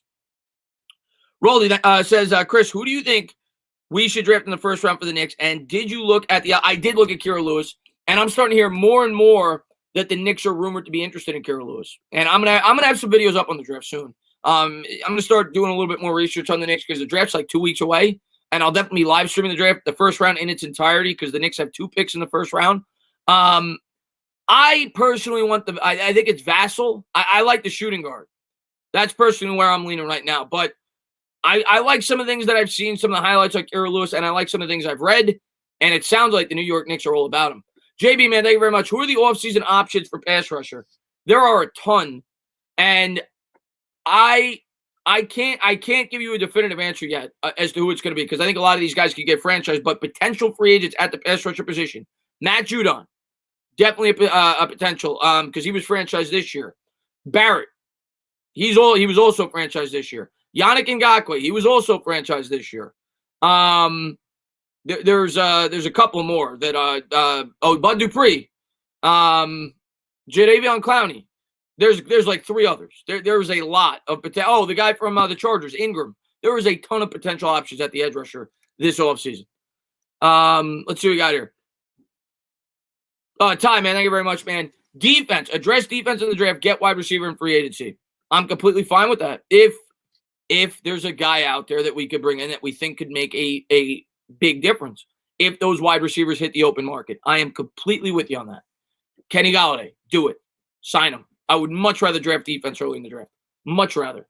But I also recognize we definitely need to get a weapon on this offense. Who's your favorite prospect besides Lawrence? I think that, listen, from everything that I read, and I'm not just talking about for the Giants, just in general, from everything that I read, from every expert, every film breakdown I watch, every highlight film, the second best player in this draft, I'm not talking about specifically for the Giants, is Penei Sewell. He's the second best player in this draft. He might even be the first best player in this draft. That's how high people are on Penei Sewell. Him and Lawrence, to me, are neck and neck. Obviously, Lawrence will go before him. He's a quarterback. But in terms of BPA, Penei Sewell is the second best player in this draft. Second best player in this draft. I'm out on Ngakoue after the Vikings traded him. I don't think we're going to get Ngakoue. I'd be surprised. I'd be surprised if we do. Casario is going to bring Dupree in. I could see that, Jake. I could see that, Jake. Yeah, Shane Lemieux played next to Penei Sewell. They'd have chemistry, which is something I talk about all the time. And have to take Sewell if he's there. A lot of people are saying that, Klein. And JB, man, thank you very much, man. I appreciate it, man. How's our cap situation? Solder did us dirty. Yeah, our cap situation, I have to look more into Solder, but he carries a bigger dead cap hit because he pushed the contract back. It's impossible to tell you the cap situation right now because everything is estimates. We don't know how the pandemic is going to affect next year's cap. But I was actually looking at it. Matter of fact, I'll pull it up right now. I was looking at the Giants 2021 cap the other day. I was talking to people in my Discord, which, by the way, if somebody in my Discord is here, if you could please drop the link. I'd appreciate it. Anybody that wants to join, you're more than welcome to. I was looking at the Giants cap, and this is estimated on $184 million. So they don't know what the cap's going to be. They're estimating it's going to drop a little bit because of the pandemic. Last year was 198, so they got it dropping by 100. They got it dropped by $14 million, according to Sport Track. Again, that's not definitive. It could go up, it could freeze, it could go down more. But according to Sport Track, we've got almost $21 million of cap right now. And if you look at the New York Giants roster right now, in terms of players that they could potentially cut, and we'll have a better idea after the trade deadline because maybe they'll be able to trade some of these players. Nate Solder, according to this, right now carries a dead cap hit of $13 million, and he's only making 16.4. So you'd only save $3.4 million. I don't know if we're gonna cut him. I don't know. Zeitler is the big potential savings. He makes 14.5. He's only a $2.5 million dead cap hit. They could look to trade him if they feel like Shane Lemieux could step in and play the guard position. So that would bump you from 20 to 32. And again, it's an estimate. The cap could easily be higher. Golden Tate's going to be cut. He's a $4.7 million dead cap. He's due to make 10.8. That would give you an additional 6. So if you were to cut Tate, you were able to trade Zeitler or cut Zeitler, you're up to almost $40 million in space. Barkley's going to be back. Shepard's probably going to be back. He makes 9. He's a $6 million dead hit. We'll see if they could trade him. Dan Jones is going to be back. Andrew Thomas is going to be back. Jabril Peppers would carry no dead cap, but he only makes 6.7. Ingram only makes 6.1, so I don't think either one of them are getting cut. Dexter Lawrence, you're not cutting. Nick Gates, you're not cutting. Levine Toilolo could save you $3 million if you were to cut him. Spencer Pulley would save you $2.75 if you were to cut him. So those are two possibilities. You're looking at about $40 to $50 million in space if the cap was what they're estimating at 184. If it was 200, you have about 60. 55, 60. That's probably what we're looking at. So, yeah. What's going on there, X-Man? Thanks for popping in the stream, buddy. No, 21 million in cap is not good, but everybody's gonna have a smaller cap because of if there's a change because of the pandemic. What's going on, No Limit Man? Thanks for popping in the stream. Pierre Paul says he wants to pound us. Yeah, he does, and I don't blame him. My dream draft is either Parsons or Chase in the first and a corner that is similar to Bradbury in the second, so we could learn under Bradbury. I think we need a corner. I've talked about that several times, whether it's in free agency or whether it's in the draft. And even if we sign a free agent corner, I think we need to draft one. Like, our depth at that position is abysmal. Like, Corey Ballantyne is not a good player. We need young cornerbacks. I'm not saying it's got to be in the first round, but we need to draft some cornerbacks. The biggest cap question is and that's the other thing, Klein. That's not even factoring in the Eagles cap situation is like negative $70 million. And the Saints is the same. The Saints and Eagles are in horrible situations. What was I about to say? Oh, yeah, that cap situation isn't even factoring in. So, all right, let's just play the game, guys. Let's say the Giants are going to have $50 million of cap space. And then you guys want to bring back Leonard Williams. So Leonard Williams is going to cost you $17 million. You're down to 33 just like that. 33 just like that. What do you think one of these wide receivers are going to cost you? They're going to cost you 20. What do you think one of these edge rushers are going to cost you? They're going to cost you 20. Suddenly that 33 is 13 if you sign one of those players and you bring back Leonard Williams. And then you got to fill in other holes on this team. Don't have that much cap space, especially if you bring back Leonard Williams. And Dalvin Tomlinson's a free agent. What do you think Dalvin Tomlinson's going to cost? He's going to cost you $10 million. Just saying. What's going on here? It says, Eagles are in big trouble here. You Giants are going to get stomped Monday. Dylan, probably. We're playing one of the best teams in football, the Tampa Bay Bucs. Who's better, Giants or Jets? Giants. The Jets right now, they would lose to Hofstra, and Hofstra doesn't even have a football program anymore. Hofstra retired their football program after Marcus Colston got drafted by the Saints about 15 years ago. They would beat the Jets right now with the student body that they have over there. And they haven't even been practicing because of the pandemic. What's going on there, Card Coach? Man, thanks for popping in the stream, buddy. Card Coach is the man. My 6-month-old child just broke down in tears watching Daniel Jones' film. He said, Dad, why can't we get a real quarterback like Justin Fields? Oh, JG, I'm sorry to hear that, man. I'm sorry to hear that. And we'll see. Hopefully, Daniel Jones makes your kid smile real soon. Just pick up one wide receiver in free agency, re-sign Tomlinson, try to fill much with the draft as you can. I think that's probably what we're going to do. I think we're bringing back Tomlinson, and I think we'll bring in one premium free agent, whether it's a wide receiver or whether it's somebody on the defensive end. Fix the O-line, man. Thank you so much, man. And I got your email, by the way. He says, Osai, Edge, Texas, 12. Somebody was just talking about him. I think it was, I forgot who it was. Somebody was in here talking about him. 12 tackles, 3 sacks today. Keep your eye out. Listen, man, prospects go up and down like crazy. That's why it's way too early to start to analyze the draft right now. I talk about Josh Allen all the time, the edge rusher that everybody wanted from Kentucky. He was a third-round prospect probably at this point in time. You got to let the year play out. He's the guy that's probably going to be moving up mock draft charts. We should get Keenan Allen. Let's see what we got here. Waiting on a Giants great. Yeah, and yeah, by the way, Bigger Mike's the man. Thank you for being here, Bigger Mike. What is your offseason priority? Right now, because it could change. My offseason priority could change in 10 weeks. Right now, defense and a playmaker. 2 playmakers. One on offense, one on defense. That's my priority. Get Daniel Jones a wide receiver. Get an edge rusher that can get after the quarterback. That's my priority, whether it's in the draft or whether it's in free agency. That's my priority. And I don't think that'll change. I think we need that. Nate says, that's the thing about this draft. There's so many great depth players that they can't all go high and are a ton are going to fall, which is why I say stockpile seconds. There's going to be a ton of wide receivers in this draft too. It's a rich wide receiver draft class. If you could get multiple second-round picks, you could take a wide receiver there. Can we get a Tana, Pizzle, and Bando stream? Yeah, I'm sure we will at one point, Carlos. Bro, what is the profile? What profile pick? I don't know what you're talking about. You talking about the dick guy? Let's see what we got here.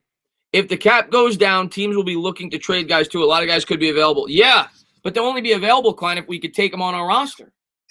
Because everybody's cap is going to be crappy. The team that it's going to have a huge advantage is the Colts. The Colts have a ton of cap space. The Chargers have a ton of cap space. And both those teams are going to be looking at bringing high-impact players next year because I feel like next year is going to be the year those two teams are looking to compete. But, yeah, a lot of players are going to be cut. A lot of players are going to be traded. I don't think the cap's going to go up. I personally think it's going to freeze. I don't think it'll go up. I don't think it'll go down. I think it'll freeze.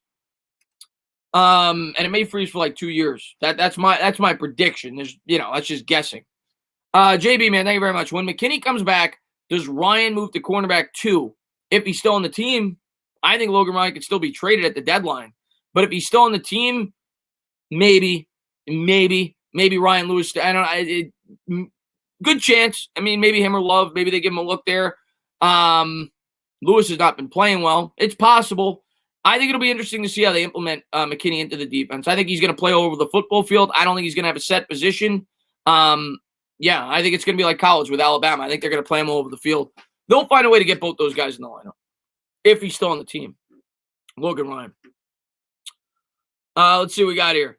Gucci, man, what's going on, man? Imagine if we had Julio Jones, it would be Jones to Jones. Yeah, it'd be nice to have a wide receiver like Julio Jones. Not going to happen, but it would be nice. Yeah, those 2 Super Bowl wins over the Patriots were heartbreaking for. Yeah, they were so heartbreaking. Our defense needs to go back into a 4-3 because we have a personnel that would fit better. We're using Dexter Lawrence wrong. Yeah, we play a little bit of 4-3, but yeah, we play more 3-4. Maybe we will shift back. Well, here's the thing. If Patrick Graham remains on as the defensive coordinator, we're not ever going to, in my opinion, we're never going to have a set defense. You're never going to have a set 4-3. You're never going to have a set 3-4. He's going to want players that could do multiple things. That's what Joe Judge has expressed since he's been here. They're going to want to be able to show different looks. So I don't think we're ever going to have a defense that is strictly a 4-3 as long as this coaching staff is still here. But maybe we run a little bit more 4-3 based on our personnel. But I don't think we'll ever be strictly a 4-3. Let's see what we got here. Giants need 2 edge rushers. We need at least one, and it's got to be a premium one. Would you want Joe Judge to be the head coach and GM? No. No. And T Savage says, imagine being so lame you got to come to it.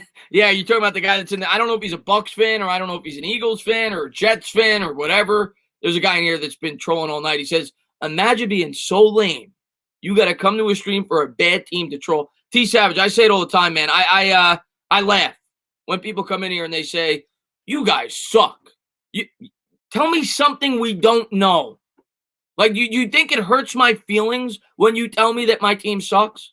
The Giants have sucked since I've been on YouTube. The Giants have sucked for the last 8 years. Okay, on to the next.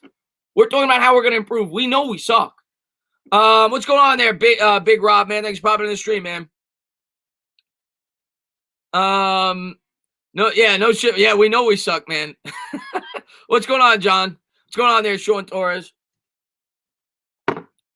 We need to be both 4-3 and 3-4 MYG. Yeah, 100%. I think that's what we're going to be. Cola's good, and then, yeah. Marjorie says, Cola's good, and then I know you are really trolling. Yeah, exactly. You're never going to hear me say we're good until we earn that, because we're not good. We do suck. I don't use those words because I try to be optimistic and hope that this team could get better, but the team's not good. The team hasn't been good for a long time. Chris, do you think Daniel Jones will be fined? He might be, Carlos. I mean, I've seen players get fined this offseason for doing similar things. I wouldn't be surprised if he's fined. I wouldn't be surprised if he misses the first drive. Joe Judge wants to set the example. He wants to be the disciplinarian. He kept Andrew Thomas out for the first quarter. I could see him doing something similar with Jones in the offense. We'll see. Thoughts on Fackrell? JB says, thank you very much. I like Fackrell. I don't think they'll trade him. You know, I've talked about players that I could see the Giants trading because they're only on one-year deals, but they're so thin at that edge rusher position to begin with. After they traded away Marcus Golden and all the injuries, I think he's on this team to stay for this year. I don't know if he'll be back after this year. We'll see. He does seem to really like to play for Patrick Graham, though. Maybe he comes back on a very cheap deal. I don't think we have the I don't think we're going to be able to give him a lot of money. But if he's willing to come back on a $3 or $4 million contract, maybe we bring him back. Fackrell's played well. Every free agent we brought in on defense has played well. He's played as well as you could have hoped for. So I like Fackrell. I'm a fan of Fackrell. What's going on there, Pete? Man, thanks for popping in the stream, buddy. Evan Ingram should dress up as a clown for Halloween, Landon says. He doesn't need to dress up. That's what he is. He was a clown last week, that's for sure. We better not trade Logan Ryan, especially if it's only for a second. Funk, here's what I'll say. And I guess for a seventh, I wouldn't trade him. But, Funk, he's a free agent next year anyway. And he's not a part of the – I love Logan Ryan. I was ecstatic when we brought him in. But what is the point in holding on to him if you get a fifth or a sixth-round pick? You're not going to the playoffs this year. And he could easily sign on with somebody else. The Giants aren't going to be in a place to give him a multi-year contract with all the young players we have in that secondary that we want to grow and mature. If we could get a fifth or a sixth-round pick for Logan Ryan, you got Zimenez coming back. I mean, McKinney coming back. I don't see the reason not to make the move. That's just my opinion. And New York Flight Man, thank you very much, man. He says, instead of smashing females for Halloween, this man is sitting here talking about a 1-6 shit show.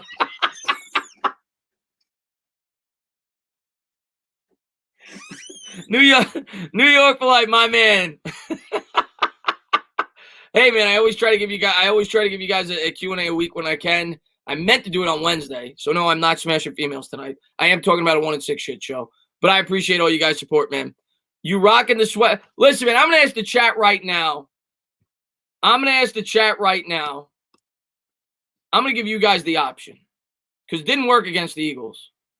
Sweater or no sweater Monday night? Yes or no? If I get more yeses, I'll rock the sweater. Sweater or no sweater Monday night? Danny Thomas, thank you very much, man. Thoughts on trading for Quinn Williams from the Jets? I'd welcome him with open arms. I don't see why the Jets would trade him. He's playing well. He's actually playing very well this year for the Jets.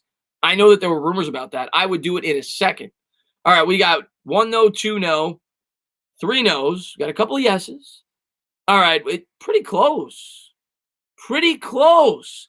I might have to do a poll on this.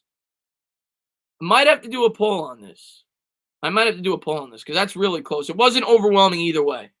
I think I'm going to have to do a poll on this.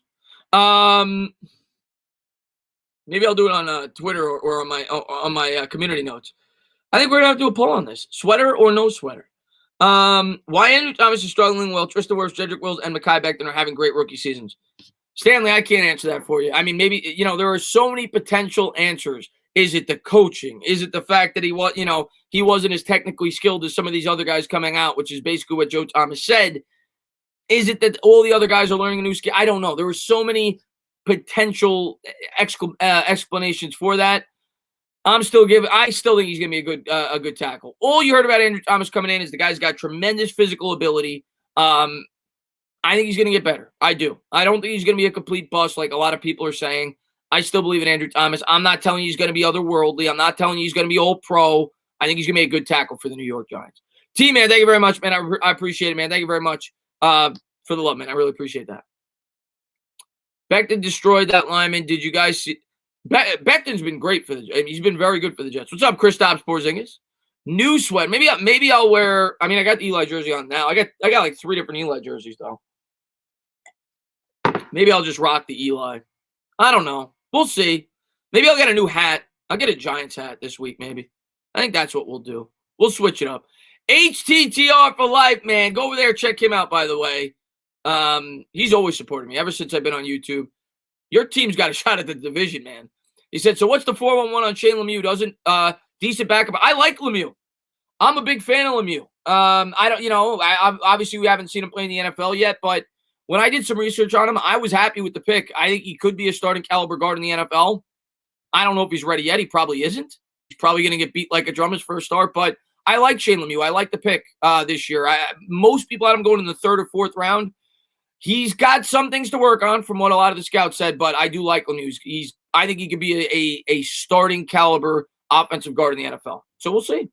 And Drunk, man, thank you very much. The real question is your choice of drink. I'm a Glenfiddich guy. Okay, guys, you know what? We're going to have some fun this stream on Monday on Bad Dogs channel. And we're going to do this from now on. We're going to do this from now on going forward the rest of the year. You guys get to pick my drink Monday night. Monday night, you guys get, and if I don't like it, I'm not having it. But you guys get to pick my drink Monday night. What do you guys want me to drink on Monday night? Whatever you say, if I could drink it, I will drink it. What do you want me to drink on Monday night? And let's see what we got. Shakur, man, thank you very much, man. I appreciate Bleach. Shakur says, give me Chris Godwin and Matt Judon in free agency, and I'm good. What do you think?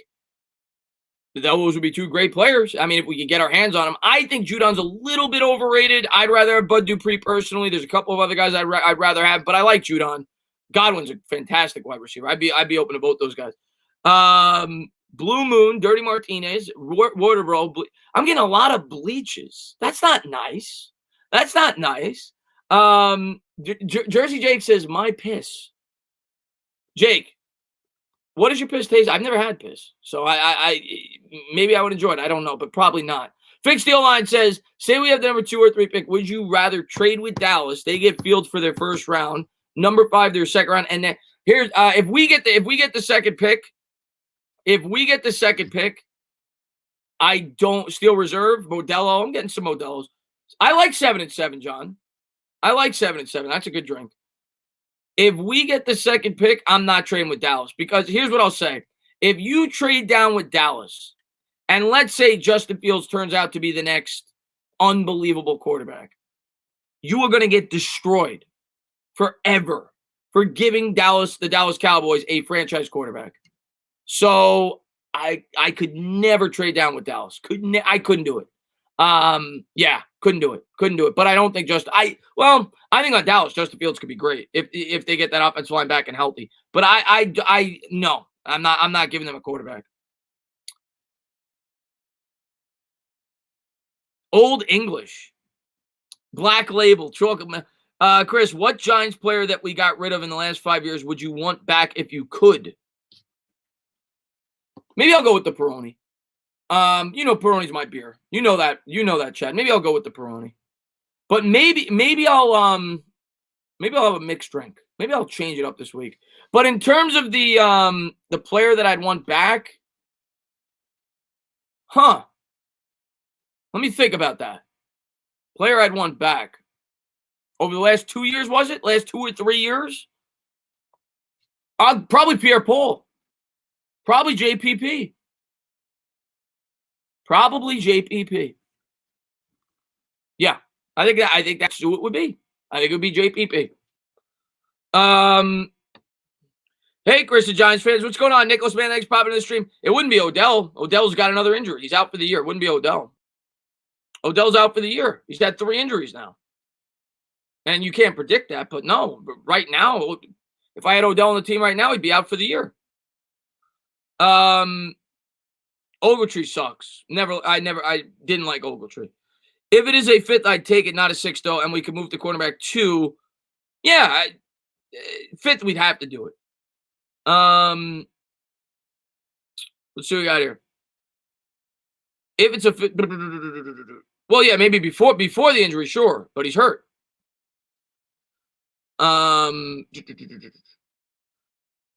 There's a great boxing match tonight. Yeah, word. I heard that there was a UFC match tonight. I'm not a big fight fan. I know that there was a UFC Silva. I don't even know. I don't watch it.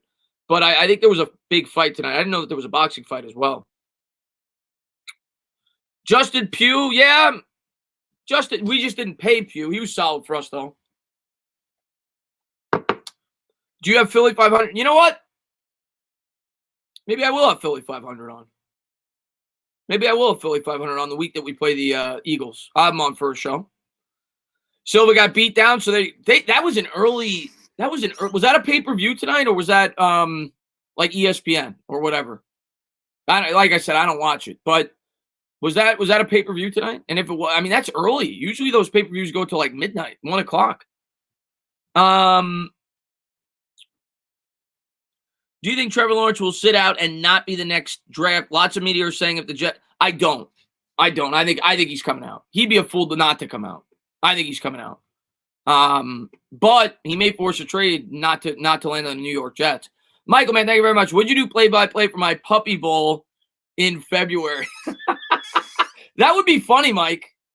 That would be funny. I'm trying to picture how I would do the play-by-play for that.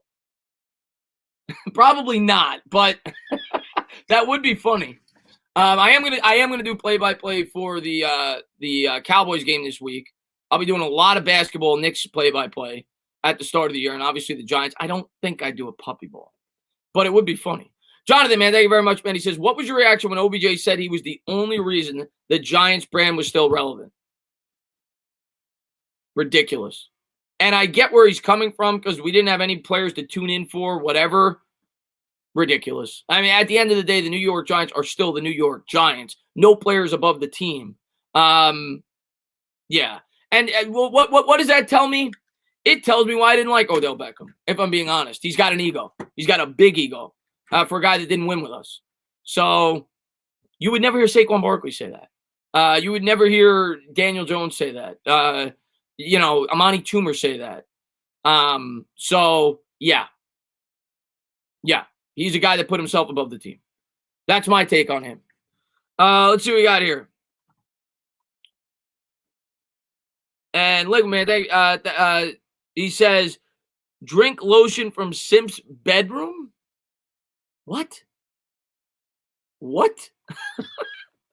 I don't even know what you mean. I don't even know what you're talking about, man.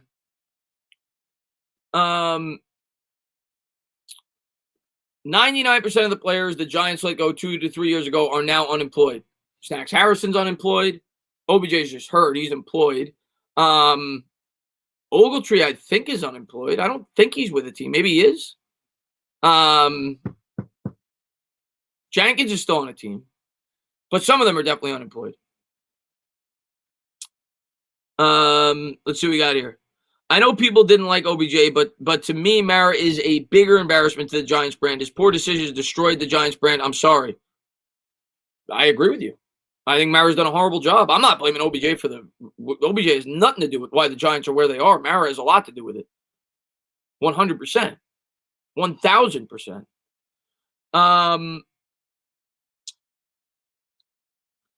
Chris, how did you and Bad Dog meet? Yeah, it was through YouTube, Carlos. It was when I first started. Well, not when I first started. I was growing a little bit. But I hadn't gone live yet. Or maybe I went live like once or twice. Like I did a couple of streams. but I was pretty much exclusively video content. I didn't really go live till I had 1,000 subscribers.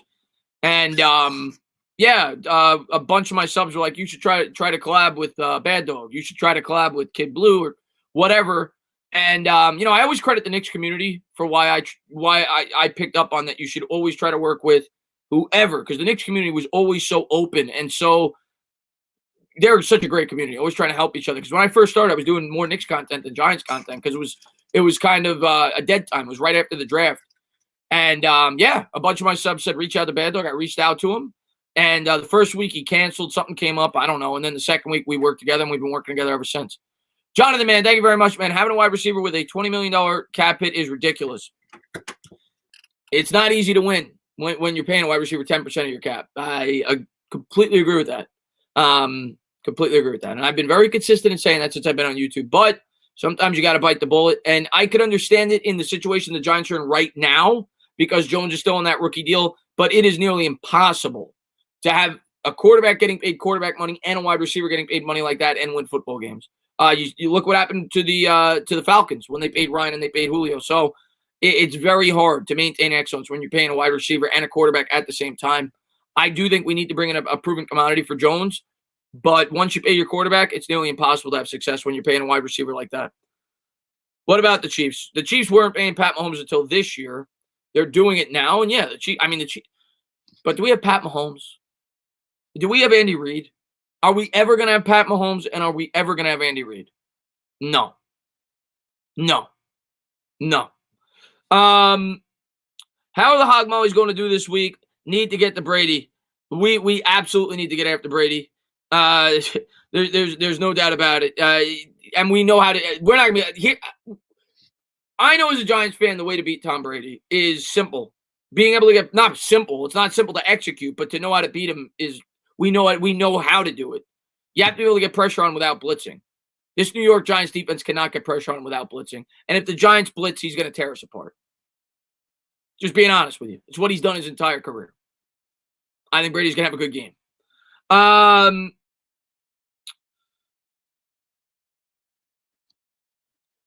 Chris, why do we even need Gettleman at this point? Why not let the coaches and head coach have say who we draft and who we cut? But have the head. I mean, I get what you're saying. If we're moving on from Gettleman, and we'll see. We may or may not. I don't think it's definitive yet. But if we do, we do. And I think it's definitely a possibility. But have the coaches earn that? We're 1-6. And I like the coaches. Have they earned that right? Do you think the fan base would get behind that? What has Joe Judge ever done to prove that he could be worthy of having control of a football team outside of just being the head coach? And Joe Judge's motto, you look at how he put together this coaching staff. He doesn't want to be a dictator. He wants to have guys in their positions to do their job. I think it would be the same thing with the GM. He's kind of a CEO. So I think he's always going to have some say, but I don't think he's ever going to have full control. Why did the Giants ever cut Victor Cruz? He was injured. Victor Cruz was nothing after the injuries. It was unfortunate. I love Victor Cruz, one of my favorite Giants ever.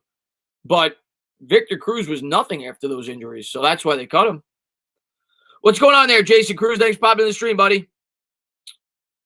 Darnay Holmes has been hurt, Ezra. Darnay Holmes has been hurt. We would have had Pat if the owners didn't step in. For the head coach? Yeah, you're right. We would have had Pat. And let me ask you this.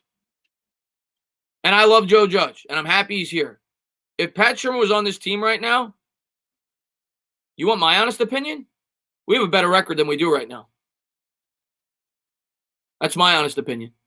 Because there wouldn't have been nearly as much turnover. We had to replace James Betcher. I don't think Pat Shermer was the main problem here. Never did. I think he inherited a horrible football team. I don't think he's a good head coach, but I don't think he was the main problem here. Nick the Wick, man, thank you very much, man. 2-14 as long as we beat the damn Eagles. I would love that. I absolutely want to beat the Eagles. More so than almost any other team. No, more so than any other team by a mile. The Cowboys are second, but the Eagles are far and away the team that I want to beat the most. I say that every year. I'm back. Did I miss anything? Not really. I mean, we're talking about Pat Shermer. We're talking about the Eagles. Yeah. First the Knicks, now soon Cohen, Owen, Mets will improve Tamara and Tish. Then you need a lot of upper management people to build a championship. I'm ecstatic about the Mets, and I'm hoping that Dolan sells the team as quickly as possible. Do you think we are 1-6 because of the coaching or personnel? More so personnel. Giants 34. More so personnel. But I think unfamiliarity definitely plays a part as well. I'm going to go back to what I've said several times about Shermer. The Giants should have never drafted a quarterback in 2018 or 2019 if they knew that if they won 4 games, they were going to move on from Pat Shermer. They drafted a quarterback. Not only did they fire his head coach, they fired his offensive coordinator. And they drafted a quarterback that fit his scheme specifically. Pat Shermer wanted Daniel Jones because he thought he fit his scheme. It was dumb, in my opinion, to move on from Pat Shermer after 1 year. I understand why they did it. He was a bad head coach. But then you shouldn't have drafted a quarterback if you were going to have that short of a leash. When you drafted a quarterback to fit his scheme, you got to give him 2 years. That's my opinion. If I was the owner of the football team, I'm giving him 2 years. That's my opinion. I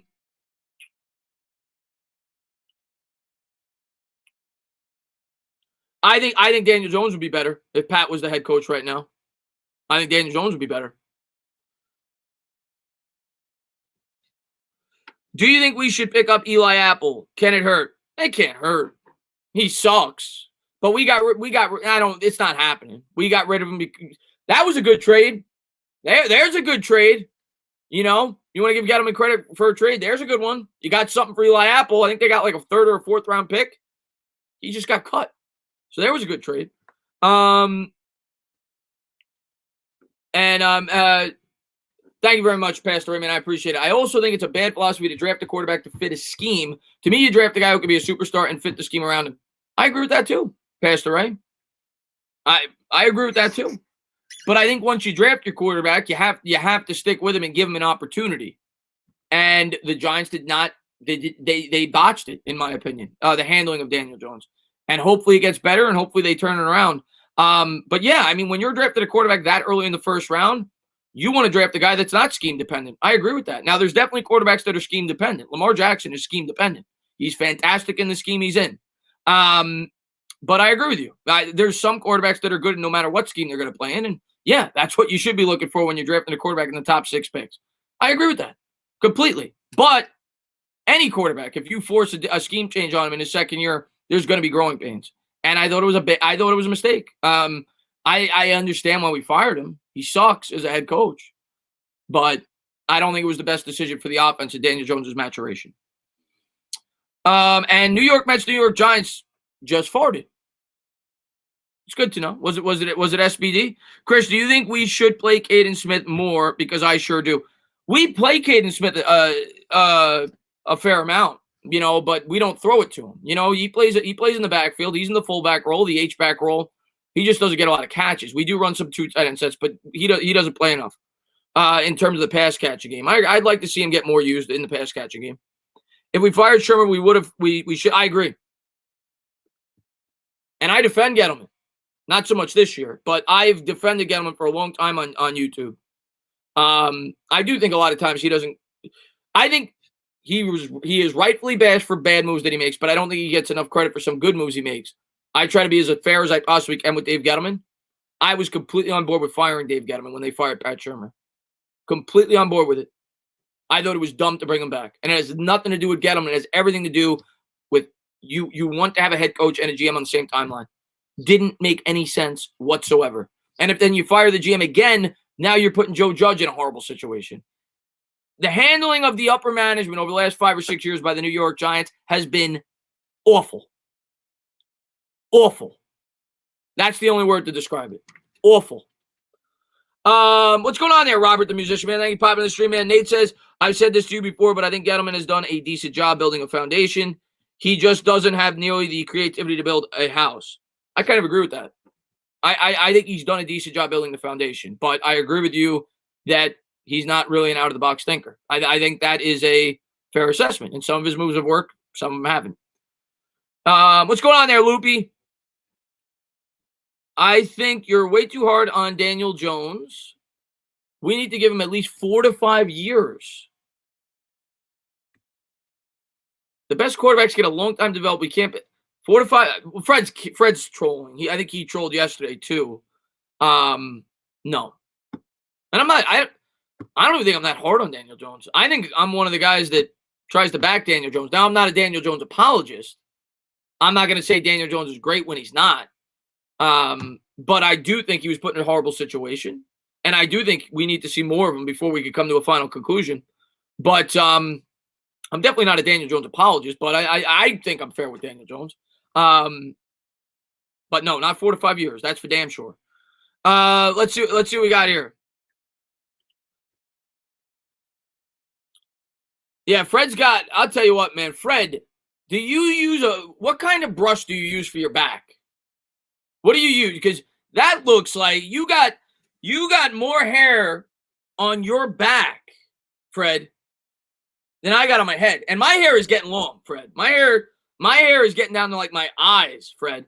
But you've got more hair on your back than I've got on my head. You might want to work on that. You might want to work on that, Fred. What's going on there, Joshua? Thanks for popping in the stream, buddy. Fred got that ancient time hair, Henny God says.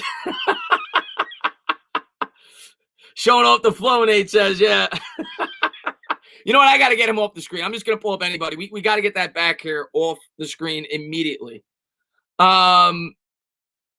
I think Daniel will be fine. Shireen, I think if we can improve the team around him, I think he's going to be fine. I do believe that. I just don't know if we're going to be able to improve the team quick enough. I hope we can. Why do you like a goth? What? What? Why do I like a goth? I've never talked about goths on my channel. What? Maybe you meant to say, why do I look like a goth? Do I look like a goth? Why? Because I pulled my hair down to my eyes? I don't wear my hair like that. It's just getting long. Hey, Chris, do you think we are better this year than last year despite our record? Yes. I've said that, Derek. I've said that countless times. I think we are better. I think last year's team is not competing against some of the teams we've competed with this year. Last year's team, I mean, look at the Rams, okay? You know what? I'm going to pull up – hold on. I am going to pull up the Rams schedule right now, okay? The Rams last week – hold on. Let's pull this up real quick. And I know they played the NFC East mainly. The Rams last week beat the Bears by 14 points on the road, 24-10. Last year's New York Giants team in L.A. is not going toe-to-toe. We were 10 yards away from sending that game to overtime if we made the 2-point conversion. So, yes, I do think we're a better football team. Yes. Eric, man, thank you very much. What do I do for a living? I'm a stripper. Eric, I'm a stripper. I get that all the time. I'm a stripper. That's what I do. That's what I do on the side. And Rocket, man, thank you very much, man. I want a coat made of Fred's back hair. Rocket Rob, that would definitely keep you. That would definitely keep you warm. That would keep you warm. There's no doubt about it.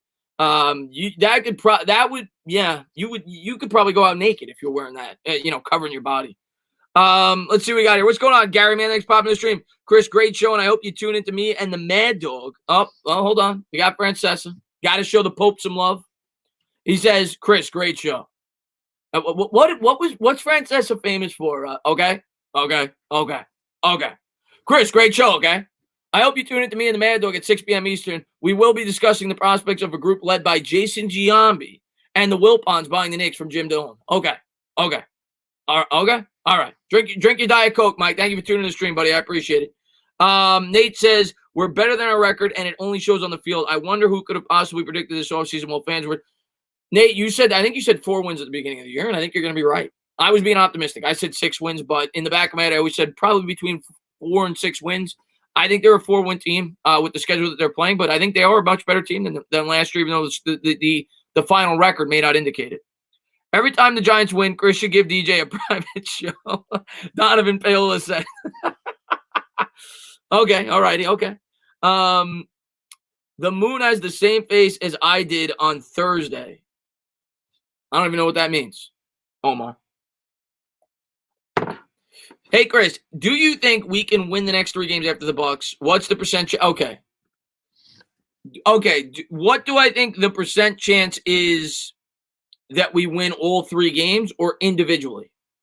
The percent chance that the New York Giants win all 3 games, I'll set it 10 to 15%. That would mean that you win all 3. Individually, I will say it's a 40% against the Bengals. It's in Cincinnati, but it is off the bye. I'll give us close to 50-50 in that game, but Burrows look good. Washington, I'll give us a 65% chance to win. And the Eagles, I'll say 40%. But I probably shouldn't even go that high because the Eagles always beat us. It doesn't matter how good we are, how bad they are. But I'll go 40% against the Eagles. I'll go 65% against Washington. And I'll go almost a coin flip against Cincinnati because we have an extra week to prepare. And to win all 3, I'll say 10 or 15%.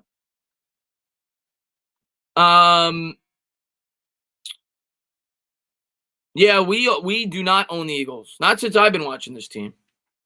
Chris, I would love to see Garrett. Mike, I get what you're saying in terms of the changing of the offensive coordinator because Garrett has not been great, and there's factors. If Daniel Jones is gonna be our quarterback next year, I want Garrett to be back. I don't want 3 schemes in 3 years. Like, you got to give this kid an opportunity. I want sustainability next year on the offense. If Jones is the starting quarterback next year, in my opinion, Garrett's got to be back. That's what I think. Let's see what we got here. Do the Jets go 0-16? What would you set the odds at? I will say 35% that the Jets go 0-16. And that's high. It's only happened twice in the history of football. It is very hard. I don't care how bad you are. It is very hard to go winless. But when you look at the Jets' schedule, it is tough to find wins. I'll say 35% chance they go 0-16. I'll say 10% chance they win more than 2 games. If I had to pick, okay, here's what I'll say. I'll say 35% chance 0-16. I'll say 40% chance 1-15. And then we got 25% left. I'll say 20% 2-14, and I'll go 5% more than 2 wins. I think the most likely outcome is 1-15 for the Jets. But thank you guys for being here. I really do appreciate it. If you haven't done so, please hit that thumbs up, subscribe, ring the bell. Gettleman looks like a character from the Rugrats. He does kind of. Chris, would you trade Kevin Zeitler for a 4th? Henny God says. I might. And I think a lot of it's going to depend on, I probably would. If I felt like Lemieux could be a starter going forward, at least going into the 2021 season, because what are you going to do? Then you're going to cut him for nothing next year? Now, if you feel like you could trade him in the offseason and get the same price, I'll probably wait till the offseason.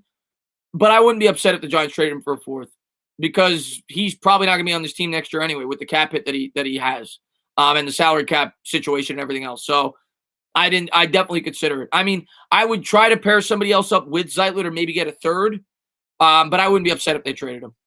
I like Zeitler, but no, I wouldn't be upset if they traded him. Belichick purposely lose to the Jets so they don't get the number 1 pick. It's possible. It's the last week of the season. Guys, what the Eagles are doing to us every single season is what we did to them. They just getting payback. I'm fine if we lose to them. When was the last time we beat up on the Eagles? Let me look at the New York Giants versus the Philadelphia Eagles history. Because to my knowledge, they've always had our number. I mean, maybe we had like a 5 or 6 year stretch, but historically, they destroy us. Let's see. It's bad. Believe me. It's bad. New York Giants versus the Philadelphia Eagles history. I'm surprised that's right. Well, all right, let's go recent history. The Eagles have won the last 1, 2, 3, 4, 5, 6, 7, 8 games. Now, for the history, it's 88-85. The Eagles are only 3 games over 500 against us. I thought it was worse than that, but I forgot. I remember talking about that they went 500 against us last year. So they won 8 out of the last 9. Then the Giants lost another 4 straight before that. So that's 12 out of 13. And then it was kind of back and forth. We won, they won, we won, they won, they won, we won. We lost 5, 6 straight. All right, since 2008, you know how many times we've beaten the Eagles? That's 2 games a year. That's 13 years now. That's 26 games. 1, 2, 3, 4. 4 times we've beaten the Eagles since 2008. 4 times. 4 times since 2008. 4 times. That's why I can't say we're the best team in the division. Yeah, that's 22-4 over our last 26 matchups the Eagles are against us. And a playoff loss, yeah. Nick DeWick says, who else remembers the stream where the Mets were up 3-2 and then Tana had to go answer the door? Oh, God, that was horrible, Nick DeWick. The Giants owned the Eagles in the 90s. Yeah, they did, Matthew. It's just been, it doesn't feel like it because it's been so long. Michael, man, thank you so much. Fred is the son of George, the Animal Steel. He looks that way, doesn't he, with the back hair? Michael, man, thank you very much, man. Maybe New York needs a statue of a yeah, Lucas. I think we do. We've got to get Bill Murray. We've got to get Bill Murray from the Ghostbusters with the with the backpack. He's zapping somebody. We got to get a statue of that. Maybe we'll start winning football games. Trade Zeitler and Tate and Ingram for Michael Thomas. I don't see. I mean, Thomas makes a lot of money too, but I don't think it would happen. Best wide receiver in this draft is Devontae Smith. A lot of people like him too. We'll see. I mean, we'll see. Washington, in my opinion, actually have the brighter future than us right now. I think it's yet to be determined, Pastor Ray. I'll say this. They have a more defined unit than we do. They definitely have an emerging, young, very potentially very talented defensive line. They still have just as big of a question mark at the quarterback position as we do, an even bigger question mark probably. They don't have many weapons. I don't think either one of us have a bright future right now. I think next year the Giants could definitely take a big step in the right direction. So could Washington. I think we're both trending the right way, but they definitely still need a lot of pieces on that football team. And it's going to come down to who gets the better quarterback. I mean, whether it's Daniel Jones maturing, us bringing in a quarterback, and them bringing in a quarterback. I know Solder is out for a opt-out, but what's his cap deal? Yeah, I went over that earlier. It's he's a $16 million dead cap hit because he opted out. So I don't know if we're going to cut him. He only saves us, I think, $3 million if we cut him. And V-Man, man, thank you so much, man. Richard I'll get back to the super chat. He just made me laugh with that. Richard Funk says, I remember Chris saying the last time that we beat the Eagles, I was a sperm. Actually, now that I think about it, Richard, the last time we beat the Eagles, the thought it was in my dad's head. He didn't even have sperm yet. He was like 8. He didn't even have sperm yet. But let me pull up that super chat real quick. V-Man, thank you very much, man. I propose a toast to the second golden age of New York City baseball. May it last a lifetime. By the way, I'm spending a Halloween playing Five Night at Freddy's. Not that scary. V-Man, man, thank you so much, man, for all the support on the channel. I really appreciate it. And I am with you, man. I am so jacked up for the New York Mets. And I'm with you, man. New York baseball is amazing when both teams are good. And it's been a long time. 2000 was really the last time that both teams were good at the same time. Very good. And obviously we met in the World Series. 99, we were both very good as well. Since then, we really haven't both been on the same plane at the same time. I think it's coming. I think it's coming real soon. I think popularity for baseball in New York is going to pick up real fast. I can't wait, man, with the new owner. Do I still a little bit, H-Us? A little bit. Tana, buy a Powerball ticket so you could buy the Giants. I would absolutely love to buy the New York Giants. I would absolutely love to buy the New York Giants. You guys would hate me, though. Like I always say, man, if I became the GM or the owner, you guys would hate me. But I would love to own the New York Giants. Here's the thing. If I was the owner of the New York Giants, you guys would want to kill me because nobody would get fired. I would always be like, I don't want too much change. I want to see if it could work out. You guys would be foaming at the mouth. You'd be like, Chris, you got to fire this guy. Chris, this guy just dropped a pass. Trade him. Chris, this guy just broke his fingernail. Get rid of him. Get rid of him. Can never hate you, Chris. I appreciate that, Jawad. Any flat earthers here? I hope not. I hope not. I don't get the whole concept of the flat earthers. How have we gotten to a point in our history How have we gotten to a point in our history where people in this country actually believe that the earth is flat? How has that happened? I watched a documentary on YouTube because I was bored the other day just to see the stupidity. 5% of the people in this country, according to the statistic, believe that's reality. Think about that. Think about that. Yeah, it's called drugs, Victor says. Stay off the weed, Pastor Ray says, yeah. What's going on there, Saddam Smith, man? Thanks for popping in the stream, buddy. The Russians hacked the earth. It really is flat. Mike says, yeah.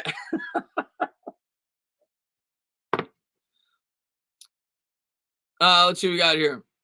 Stop asking about Galladay like he's a savior. Let's see. It'd be fun to the Met. I'm definitely going to be going to some Met games this year once things get back to normal. I'm definitely going to be going to some Met games. Hopefully with some of you guys. I'm going to try to set up some meetups if things get back to normal. Some people think, yeah, okay, there's a lot of conspiracy theorists out there. Imagine thinking the Earth is flat when it's clearly a Rubik's Cube. Yeah, Nate, you hit it on the head. That's what I'm saying. It's not round. It's a Rubik's Cube. You spin it around. You try to get everything in green when it's land. You get the blue. You get the white for the sky. It's a Rubik's Cube. You're absolutely right. Good call there, Nate. And Demon Man, thank you very much. I appreciate it. Chris, bro, it's called CGI. There is no space. NASA is funded by the devil. It's piss. Earth is a disc. Get over it, people. Yeah, there's people out there that genuinely believe this. I mean, my God. I don't get it, man. It's a Rubik's Cube, like Nate just said. Chris, a good find of the mine. Fish Vegas said that Joe Judge will be better than Bill Parcells in 2 years. He's out of his mind. Why did the Eagles get rid of Andy Reid? Why did the Eagles get rid of Andy Reid? I'm going to tell you why.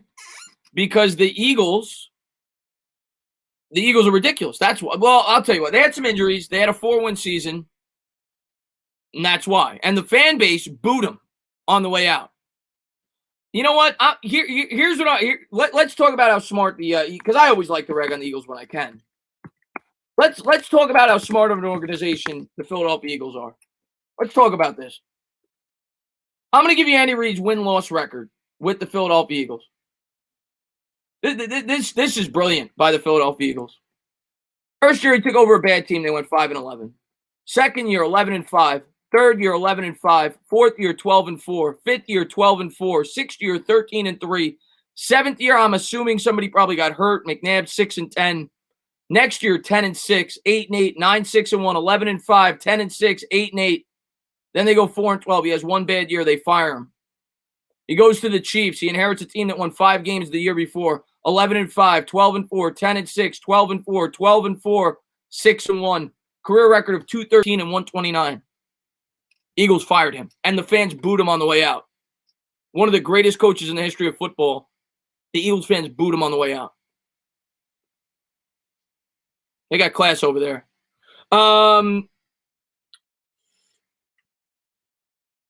They got class over there. Let's see what we got here. Giants got Cooper from the Cowboys for a 6th-round pick. P.S. Check out my YouTube channel and sub. All right, Coop King.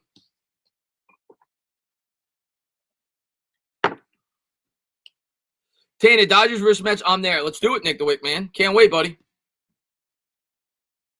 Do you think Logan Ryan is going to be a long-term Giant? I don't know. I wouldn't mind having him back on a 1-year deal. Maybe. I think he wants to be here. He's from the area. He likes Joe Judge. It's definitely possible. Maybe you give him a 1-year extension. I don't think we're going to give him like a 3 or 4-year extension. Let's see what Jake said here. Jake says, I know we have a bad history of first-round corners, but if we trade down, would you consider Surtain the corner out? Yes, 100%. 1,000,000%. If we're in the right spot. 1,000,000,000%. We need another corner. We desperately, specifically for this defense. And I'm not ruling it out. I think it's definitely a possibility.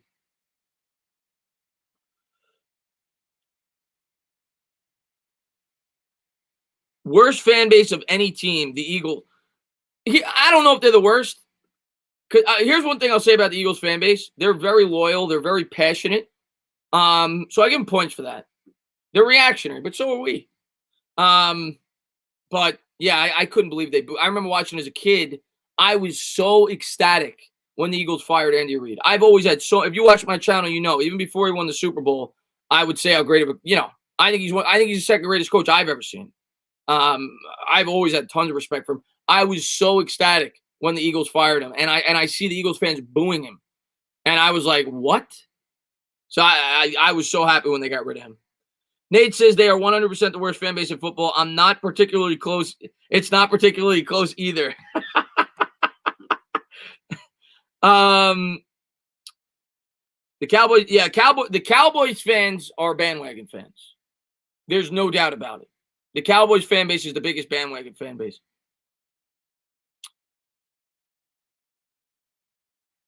They did boo Santa Claus, and they had a prison, Nate, in their stadium because the fans were so ridiculous. I loved when they got Chip Kelly, run 70 plays a game, 70. Yeah, Chip Kelly. That's the thing I laugh about when people get excited about gimmick head coaches, because I always think back to Chip Kelly. And the first year Chip Kelly was there, everybody's excited. Oh, Michael Vick is lighting it up and blah, blah, blah, blah, blah. And the offense looks great. And then the league catches on. So it's kind of, we'll see. You got some gimmick head coaches right now in the NFL. Maybe it'll work, maybe it won't. But certainly did not work. Like Kingsbury to me is kind of like a gimmick coach. He needs this specific scheme. He needs this quarterback. Thus far this year, it's working. We'll see if it works long term. Definitely did not work with Chip Kelly with that 8-second offense or whatever they called it. He was like the Mike D'Antoni of the NFL. I pray every day how glad I am not to be an Eagle.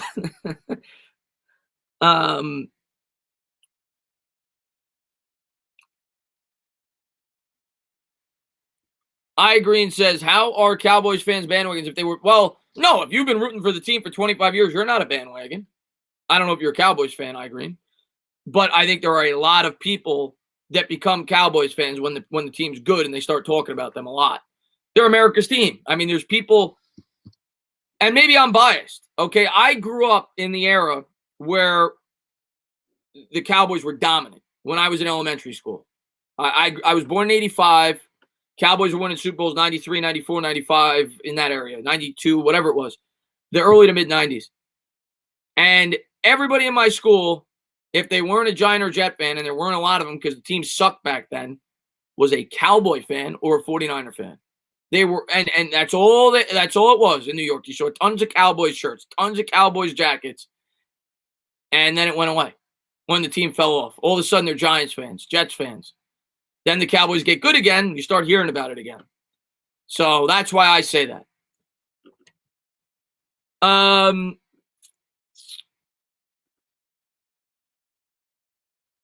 They come out of the woodwork, dust off exactly the starter jackets. You know what I'm talking about. The zip-ups with the little kangaroo pouch. You know what I'm talking about. Do you think the Giants could have made the playoffs if Barkley had not gotten injured? No, but I think we'd have at least one more win, maybe even two. You saw him; he was starting to play well against the Rams. I think we have at least one more win if Barkley's still on the team. But I think they could have. I mean, the division's that bad. So I guess maybe. Doesn't matter. We're not doing anything this year, but maybe we win 5 or 6 games and sneak into the playoffs. If you live nowhere near Dallas and root for that, you're a bandwagoner. I can't say that, Jake. I got to be fair because I have so many subscribers that are all over the United States that are Giants fans, and they're diehards right now, and the team's winning 3 games every year. So I can't say that.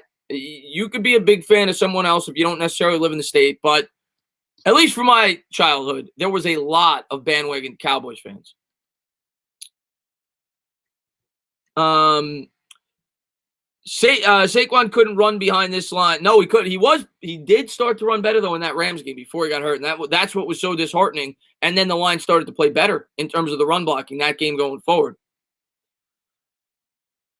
Hey, Chris, Cox is a handful. You guys got me there, and I knew it as soon as I said it. I don't know why I said it. I was talking about Fletcher Cox of the Eagles, and it came out. I said, Yeah, Cox is a handful. He's going to be hard. And then right after I said it, I paused. I said, I'm going to regret that. I'm going to regret that. For me, it's been bandwagon Pats fan. Yeah, that's for sure. Hey, imagine being a Giants fan in Massachusetts with all these guys. No, I don't want to imagine that. What's going on there, Giants Opinion Sports, man? He says, can the Giants make a run at 10 in a row? Silos, what are you drinking, my man? What are you drinking, my man? Whatever you're drinking, I am going to drink it on Monday night, and it is going to be the funniest stream of all time. No, we cannot win 10 in a row. No.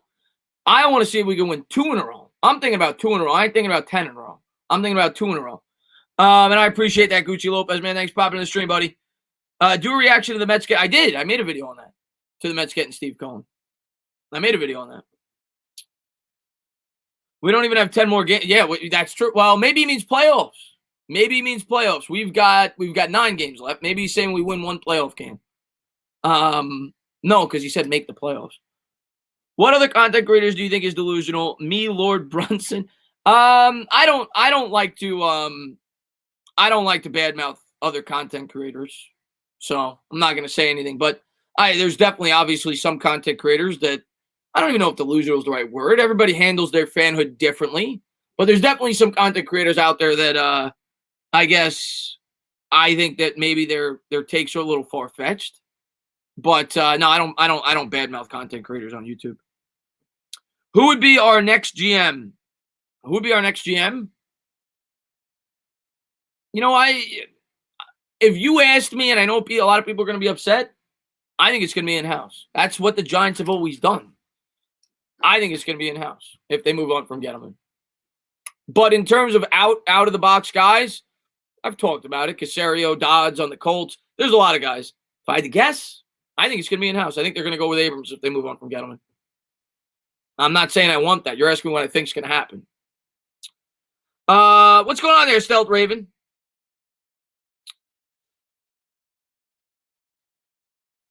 Did Philly 500 leak Mark Holmes' phone number? It was by accident, BJ.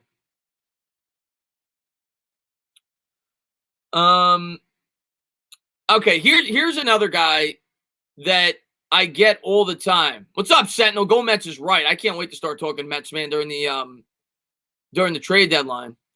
I'm trying to find it. Where is it? Hold on. I'm trying to find it in my chat. I see it on my phone. I don't see it in the chat. I want to pull it up.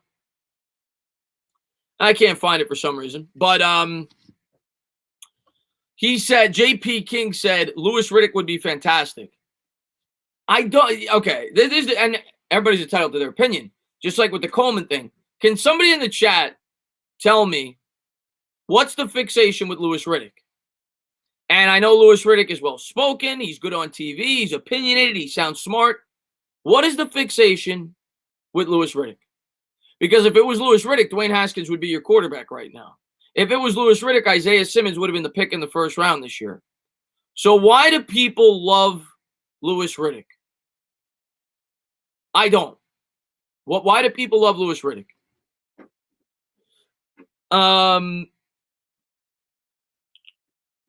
He's well-spoken. He's good on TV. He sounds smart. That's why. Yeah.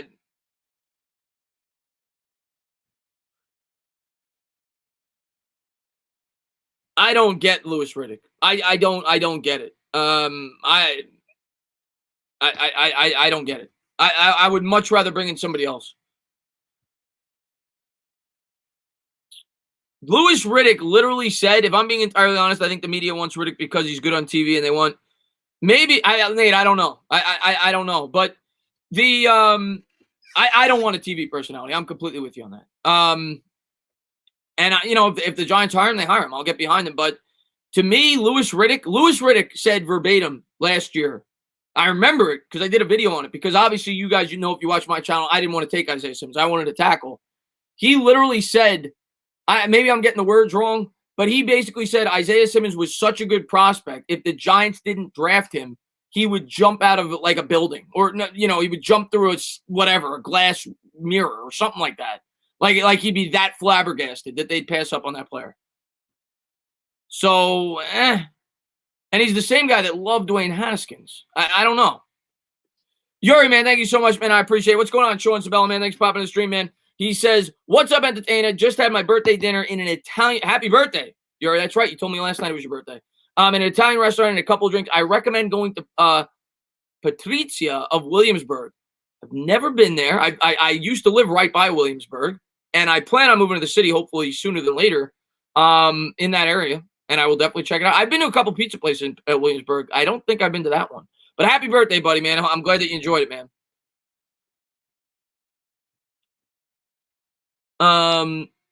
You said he would fall off his chair. Is that what? Yeah, he said he would fall off his chair. All right, I'm going to take a shower and go tonight. YouTube, Nate, man. Thank you for being here, man. Thank you for being such a great supporter of the channel. You're right, Cash Chats. He says missing on picks. It sounds like a guy that the Giants would look to bring. Yeah, you're kind of right there in recent history. Louis Riddick helped rebuild the 2011 Eagles. Thoughts on Slayton being a number one? He's not a number one, not yet anyway. We need a number one. We need to put Slayton where he belongs, which is a number two. JP King says Simmons isn't being used correctly. That's why he's traded. I don't need. Haskins has really. I don't even think JP King. I don't even think Simmons is trash. I think Simmons could be very good. Just like I say with Andrew Thomas, I say that you need time to evaluate him. I still have the same take on Simmons. My opinion, even if Simmons turns out great, we were not in a position to take a player like that this year. We needed the tackle. Now the question is, was Andrew Thomas the right tackle? That remains to be seen. But I always thought tackle was far and away the pick that the Giants had to make. So I disagree with him on that take. But I am not a guy that's going to tell you Simmons sucks. He might suck, he might not. But I still think it's way too early to evaluate that. And you're right. A lot of people have said that about Simmons, that the Cardinals haven't been utilizing him the right way. And I do think he would have fit this scheme nicely. I like Simmons. I just didn't think he would have been the right pick for the Giants. I think we needed a tackle.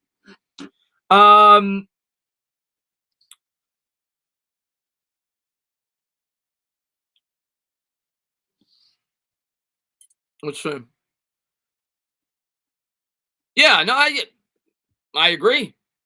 And Giants Mask of Shame, by the way. I watch your YouTube channel. I think your videos are great. I commented on one of your videos the other day. I love it. I love your opinions. They're great. So keep doing what you're doing, man. I didn't even know that was you, and then I clicked and I saw the picture, and I said, that's Giants Mask of Shame. I watch your videos. I've been watching the last couple. I think you're doing a great job. I don't know how long you've been doing it, but keep doing what you're doing. He says, people are so quick to judge a rookie so early in their career.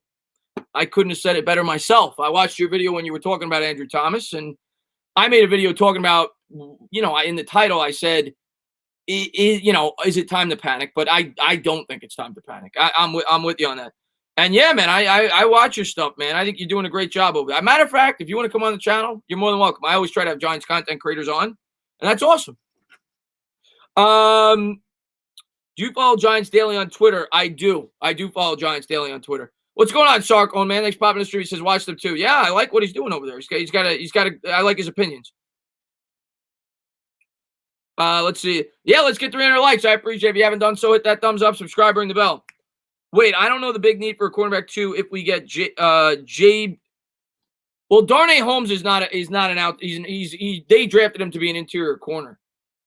So I don't think he's going to be a guy that they're going to bank on being on the outside. We need a cornerback too. Well, I don't think we have a cornerback too on this roster for the future at least. Steve Cohen, baby, is right. That's right, my man. Big Met fan in the chat, and I'm as excited as you are, man. I can't wait for Mets baseball next year, buddy. Yeah, I'll definitely give Yuri a wrench. Nick, next time I see him in the chat, I'll definitely give him a wrench. I get it's just practice squad, but why are we buying sell like a mofo? Yeah, rookies have to be amazing, or they'll be. I'm in complete agreement with you. We need to sell. There's no reason to be buying right now. Last year we bought. I thought it was a huge mistake by the New York Giants. Andrew Christopher in the chat. What's going on, Andrew, man? Thanks for popping in, buddy. Chris, how much have I made? Yeah, I'm definitely. Yeah, man, definitely. I'll reach out to you, man. I'll comment on one of your videos. I still think Darnay Holmes might have been the best pick for us if Thomas does not exceed expectations. I still think Darnay Holmes might have been the best pick for us if Thomas does not exceed expectations. Sean Sabell says, I think it's too early to tell. The bet, I mean, it could be McKinney, it could be Parrott, it could be Lemieux. It's way too early to tell. None of these guys have developed yet. We don't know who's going to be the best pick. But I like Holmes. I think Holmes is going to be a good player. I think he's going to be used in the nickel, though. I don't think he's going to be used on the outside. Trade Peppers. Again, kind of like what I said about Evan Ingram, I'm not just trading Peppers. If the right deal presents itself, I'll trade him. I'm not just giving him away. And I don't think we're going to get fair compensation. I don't think anybody's knocking down the Giants' door to get Jabril Peppers right now. And because of that, I'm holding on to him. He's on a cost-effective salary next year. He fits our scheme. I'm not trading him for peanuts. I'll keep him. You're not going to get a second-round pick for him. You might get a third, probably not. I'm going to hold on to him. If we traded for Golladay, even though it is a bad trade, I think it would give us an opportunity to evaluate Danny Dimes to see if he is the future. I get that perspective. I've kind of talked about that. I don't want to do it. I would rather wait until the offseason, but I get where you're coming from there. But I would rather wait till the offseason. We need as many assets as we can get. Happy Halloween to you too, Celos, man. We're going to go for another, what do we go? We started at 8:30, 8:45. We'll go for another 15 minutes. We'll go to 11:15. But yeah, happy Halloween to everybody, man. I'm gonna have Philly 500. No, I'm gonna have Bad Dog on Sunday night. But I'm gonna reach out to Philly. I'm gonna try to get him on the channel this week to talk about the Giants and the Eagles. Not for a live stream, but talk about it. I'll try to get him on. Why can't we try Love at outside corner? We could. There's no harm in doing it. We could. I think they would have done it already, though. If they felt like he could have been a cornerback, an exterior corner, I think they would have done it already. They traded. You know, figure this. They traded a 7th-round pick to bring in Yadam rather than giving Love an opportunity in the outside. I think if they felt like Love could have been the exterior corner, he would have gotten that opportunity already. That's just my opinion. Maybe they will give him a shot, though. But I don't think they view him that way. Going till 12. Maybe we'll go to 11:20, 11:25. I don't think I'm going to go to 12. But maybe we'll go a little bit longer. Do you think we can beat the Bucs? Matthew says. Any given Sunday. Am I picking us? Absolutely not. No way am I picking us to beat the Bucs. But can we? Sure. Anything can happen. Let's see what we got. If McKinney comes back this year, where would Love be moved to? Probably a lesser role. Probably a lesser role. That's probably. I don't think he's going to be a full-time starter on this team right now, especially with Logan Ryan on the roster. Maybe they trade Ryan. I don't know, but probably a lesser role. Maybe they give him a shot on the outside. I don't think they're gonna. Let's see what we got here. KP wants you to go until 3. KP wants me to go till. KP asked me when I'm going to be live. When I'm live, he asked me so much when I'm going to be live that. Well, I'm live, he asks me. Chris, show us your strip. No. Where does Yadam play? He was an exterior corner. He got an opportunity at the beginning of the year, and he sucked. That's why Ryan Lewis is there now, and now he's starting to suck. We definitely need another good cornerback, in my opinion. I like McKinney. I think McKinney is going to be a part of the future. I like McKinney. He's definitely not an exterior corner, but I like McKinney. I think, yes, I'm excited for McKinney. And Klein, man, thank you so much, man. I appreciate that. He says, great stream, bro. All the love, Joe Beningo voice. Bro, enjoy your retirement, bro. And I hope you feel better. It's got to be tough for you, Joe. Rooting for both the Jets and the Mets. That is absolutely brutal. But Klein, man, you have a great one, my man. What's going on there, Benjamin, man? Thanks for popping in, buddy. Chris read that and went, no. Matthew, how many games will we win this season, Matthew says? 4. I got us winning 4. 3 or 4. Maybe 5 at most. Would Patrick Surtain be a bad pick, let's say around? No, I don't think so. A cornerback in the 8 to 5, if they feel like he's a lockdown corner, no, I don't. And the other thing I'm going to say is this. Our head coach comes from the same school of thought as the Lions head coach. They both came from the New England Patriots. They both have a similar defensive philosophy. He is very corner heavy. What do you think Joe Judge and Patrick Graham are going to be in the defense that we have that wants to blitz? They run a 3-4. They're going to be corner heavy. Last year, the Lions took a cornerback 3rd overall. I would not be shocked at all if the New York Giants take a corner in this year's draft, if there's one worthy of taking. Happy Halloween to you, Noah, man. Have a great one, buddy.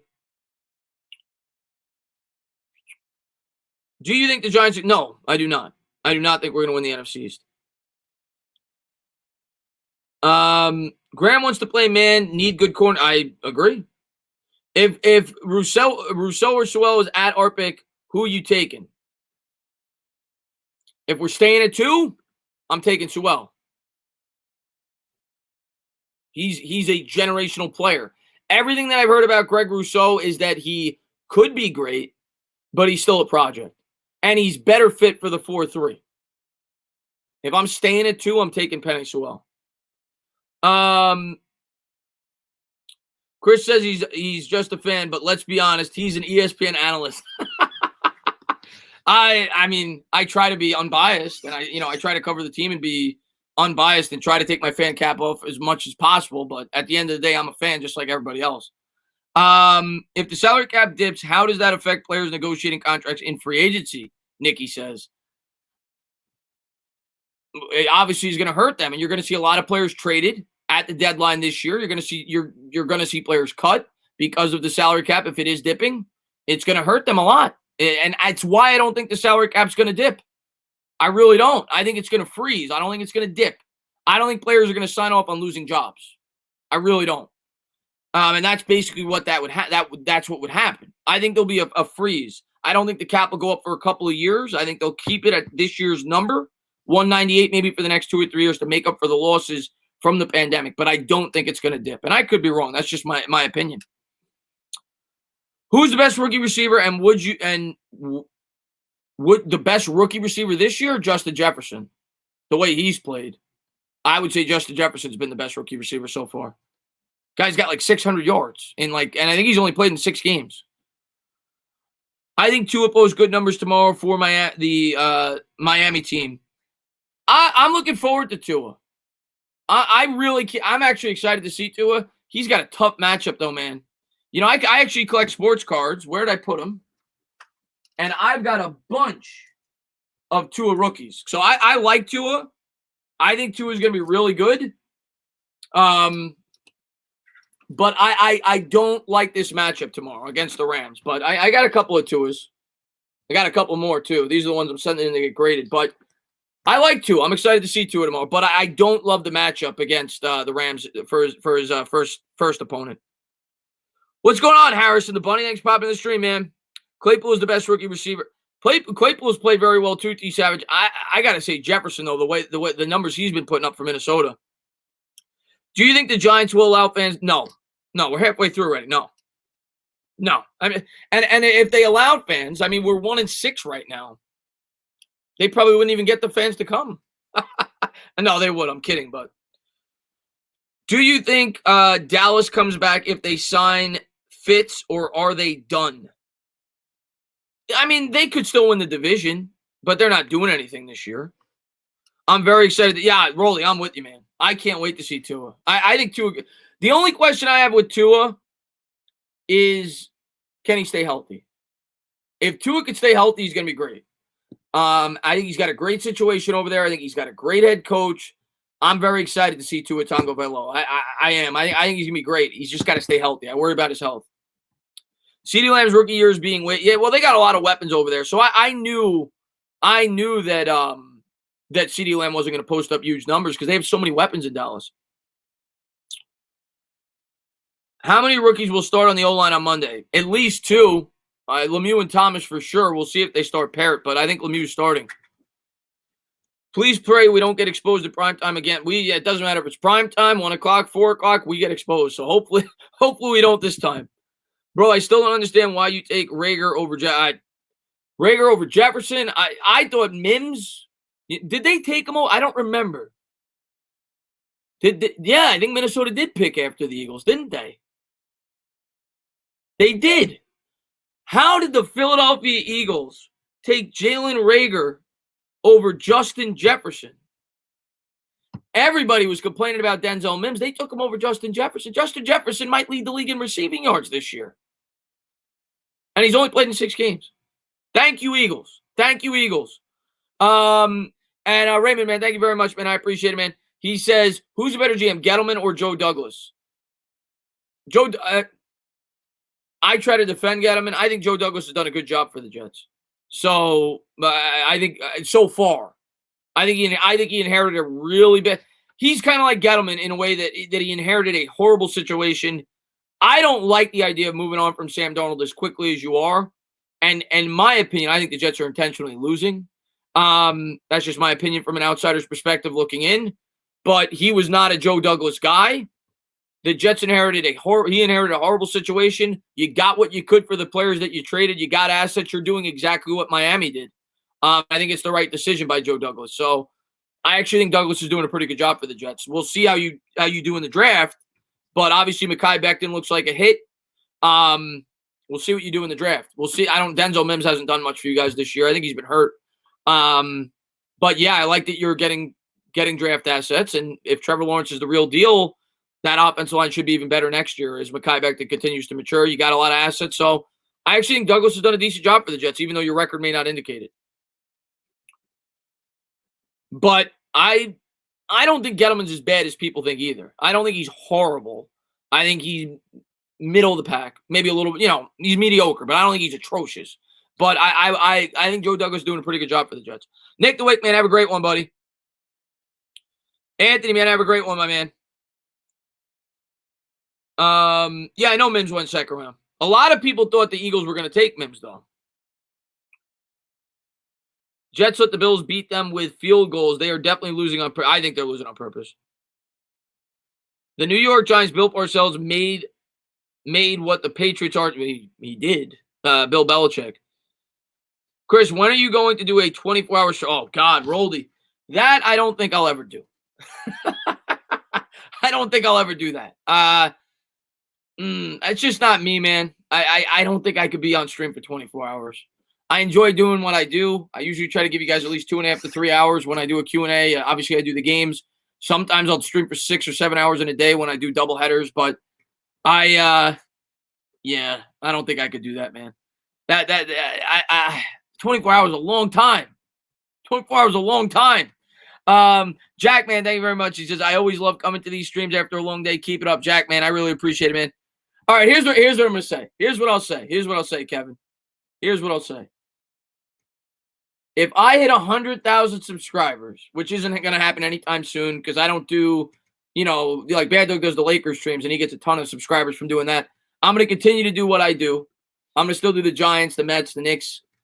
If I hit 100,000 subscribers and my channel is still growing and I'm getting a lot of people to view my videos and everything else, I will do a 24-hour stream for 100,000 subscribers. Raymond, man, thank you very much, man. He says, you think Gettleman survives past this season? No, I do not, Raymond. I do not think that Gettleman is going to survive past this season. No. I think it's possible, but they got to go on a run. They got to win 5 games and for him to have an opportunity to keep his job. And I'm leaning that they're not going to do that. So I'm going to say no. Kevin Witter says, I'll hold you to it. Hold me to it. I'll say it right here. Right now I'm at, I think like a little under, 29. I'm almost at 29.4. You hold me to it. It's probably at least 3 years away. If I hit 100K, and like I said, my channel's still growing, my views are higher and everything else, I will do a 24-hour stream. I have almost 29.4, Rolly. And Samuel, man, thank you very much, man. I appreciate it. Who do we trade or acquire before the deadline? I don't think I wouldn't acquire anybody other than picks. And I think, like I said, anybody you get a fair deal for that's not in the long-term plans you trade. But I think Logan Ryan makes a lot of sense because he's on a 1-year deal. Anybody on 1-year deals that are veterans and not younger players, I think those are guys you're looking to trade right now. I don't think they're going to make any splash deals. I don't think Ingram's going to get traded. I could be wrong. I don't think he's going to get traded. Come on, man. Really? What do you mean, really? Yeah, I mean, yeah, that's my sub count. What do you want from me? I can't force people to subscribe. That's my sub count. Raymond said, in hindsight, would you do the Leonard Williams trade again? No, I wouldn't have done it. I wouldn't have done it when we did it. I tried to have an optimistic viewpoint after we did it, and I said, we get a comp pick, and maybe it's not as bad as people think. But no, I would have never made the trade to begin with. It was a bad trade. We were in no place to make the trade when we did it. I like Leonard Williams. I think Leonard Williams played very well for the New York Giants. He's a very good football player, but it wasn't a good trade. That's going to take, like I said, it's probably at least 2 years away, at least. And who knows? Maybe I get a lot of subscribers from streams and stuff like that. That's how you get a ton of subscribers. But we're a little ways away. Who are you keeping between Williams and Tomlinson? Depends how much Williams wants. If Williams is going to cost $17 or $18 million on a 3 or 4 year deal, I'll stick with Tomlinson. Which position do you think we have to go with the first round pick? Troy says. I get asked this question in so many different ways. It's either got to be an edge, a coverage linebacker, a cornerback, or a wide receiver. If we're not going quarterback, one of those four, any one of those four, it could be. I'm hoping defense.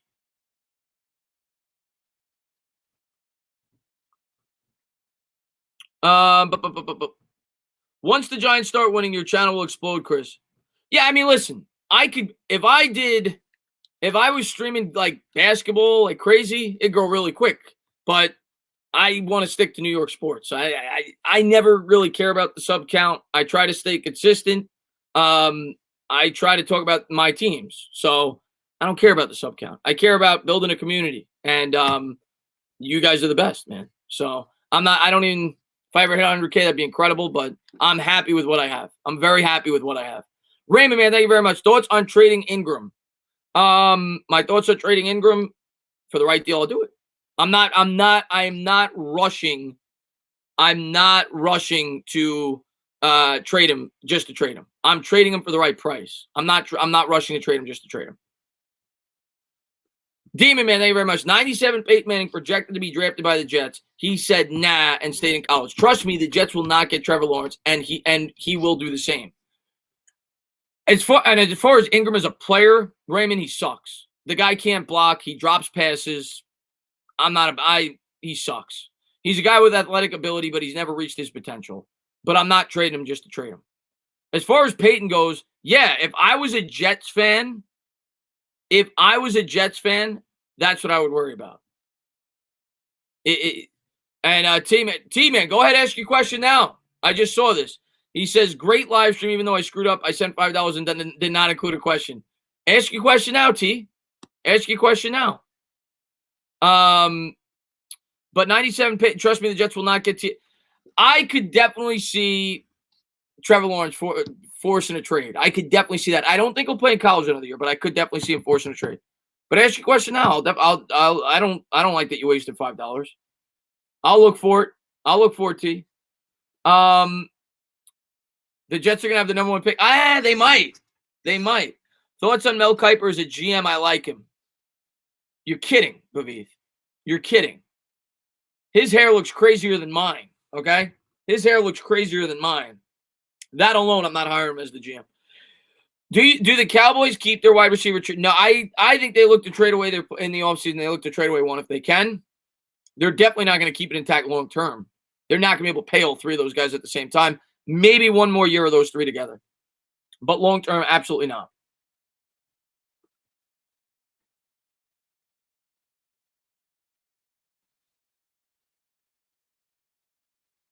Question of the night.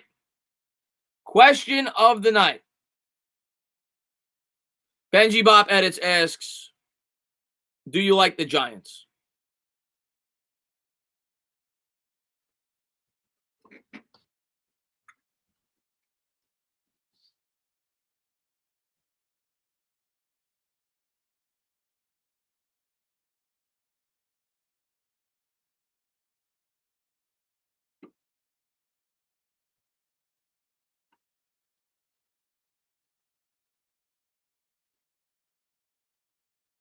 Hmm. Hmm. Let me think about this one. Let me let me think about this one. This is a tough one. This is a really tough one. Um. Hmm. I talk about them probably 330 days out of the year on my YouTube channel. Sometimes multiple videos in a day. I'm not sure. I'm gonna have to get back to you on that one. I'm gonna have to get back to you on that one. Raymond, man, thank you very much, man. I appreciate it, man. He says Trevor Lawrence is scheduled to graduate with a bachelor's degree in marketing in December. He's on pace to have the best season. He's leaving school. I think he's leaving school. I think he could try to pull an Eli Manning or John Elway. We'll see. I definitely think he's leaving school. Um, I I'm not I'm not sure if I like the New York Giants though. I'm not completely sure yet. Cash Chat says the Giants stink. He deserves to get blocked. Payback Carter says. But Raymond, I think in the end he's probably going to be a Jet. I think you're going to get the first pick, and I think he's going to take the money. I think he'll be a Jet. Giants should have beat the Eagles. Giants should have absolutely beat the Eagles. What do you think the Saquon extension will look like if we keep him? What do you think the Saquon extension will look like if we keep him? He ain't getting extended this year. He's coming off the ACL tear. He's got to prove he's healthy. I think if he plays a full 16 games and plays like he did in his rookie year next year, he's going to get extended. I still believe that. But I don't know, because it's going to be a new GM probably. If they don't hire in-house, I don't know what's going to happen with Saquon Barkley. I don't. Because the new GM philosophy may not be to pay a running back that kind of money. If Gettleman is still here or if Abrams is the GM, that's a different story. But if they bring in somebody from the outside, he has no attachments to Saquon Barkley. So I don't know. I don't know if Barkley's going to be here long term. Before we can even start to consider that, we have to see if Barkley can get back to 100%. Oh boy, y'all got to play against. Oh yeah, Ray West, not looking good, man. Not looking good. But Ray, I know that you are a diehard New York Mets fan, and I know you're excited. I know you're excited, just like I am, man. So I can't wait to start talking Mets baseball with you, buddy. When we going to see Barrett play a full game? Troy said. I'm hoping as soon as possible. I'm hoping as soon as possible. I still think we'll see if he's in the starting lineup this week. I still think it's possible they wait till after the bye and then you see him for the rest of the season in the starting lineup. Goquan in the chat, man. What's going on, Goquan, man? They play the franchise tag before they extend on Barkley. I could see that. Ernesto. If Gettleman's gone, Barkley may not be here. And I love Barkley, man, but I got to be honest. Let's see. New Jersey Jake says, if Jones underperforms the rest. All right, let me pull this up. If Jones underperforms the rest of the season, what are the chances Judge and the new GM, hopefully, want their own quarterback and draft Fields or Lance? If we're picking first, I think 95%. If we're picking second, I'll say 50%. 50%. If Jones continues to play this poorly and we bring in a new GM with no attachments at the quarterback position, I'll still say 50%. First, it's a near certainty. What's going on there, Landon, man? Thanks for popping in the stream, buddy. Wentz just had a good matchup because the Cowgirls are trash. Yeah, I could throw for 300 yards against the Cowboys. Bigger need, middle linebacker or cornerback 2? I would actually say cornerback 2. Bavit says, why did you stop streaming so much unlike last year? I mean, I still stream. I mean, it's just that I'm on other channels. I was on Bad Dog's channel, but I mean, I streamed last week. I streamed Sunday Night Football. I streamed the Giants game. I streamed Sunday Night Football. I streamed because the Giants were on Thursday. So I streamed Thursday. I did the Giants show on Friday. I did the Giants pregame show on Wednesday. So Wednesday, Thursday, Friday. Then I streamed Sunday night and Monday night. And then I was on Bad Dogs Friday. I still stream at least 3 or 4 nights a week. Let's see what we got here. I stream when I can. I stream when I can. Let's see what we got here. Raymond, man, thank you very much, man. I appreciate it, man. Why don't you love me? I love everybody, Benjamin. Of course I love you, man. Thank you for being here, buddy. And Raymond says, with the new Mets ownership, you want the new owner from You want? Oh, you. Of course, I want a new owner for the New York Mets, Raymond. The New York Knicks, rather. I'm ecstatic with the Mets new owner, but yeah, James Dolan is a complete embarrassment. Um, a complete embarrassment. I would be ecstatic if the New York Knicks moved on from James Dolan. I meant like a game. I remember those 12-hour days. Oh yeah, no, it's too much, Babith. It's too much. Yeah, I'm trying to. Yeah, I have a life. Like they got one, some kind of life anyway. But yeah, it's just too much. But my mindset going into the year, and I said it in my Discord, and I wanted it to be almost exclusively Giants when I went live because I want to do Giants on my channel. That's me. Last year I did a lot of Thursday night games that have nothing to do with and I still do some of those. I know you guys love those. That's why I've been doing a couple when it's a really good game. But when I'm live, I want to do Giants. I want to talk. I'm working with Mike Too Nice now every week. I have you guys on the channel whenever I can. I do Giants. And I'm mixing some Mets and Knicks, but I'm Giants.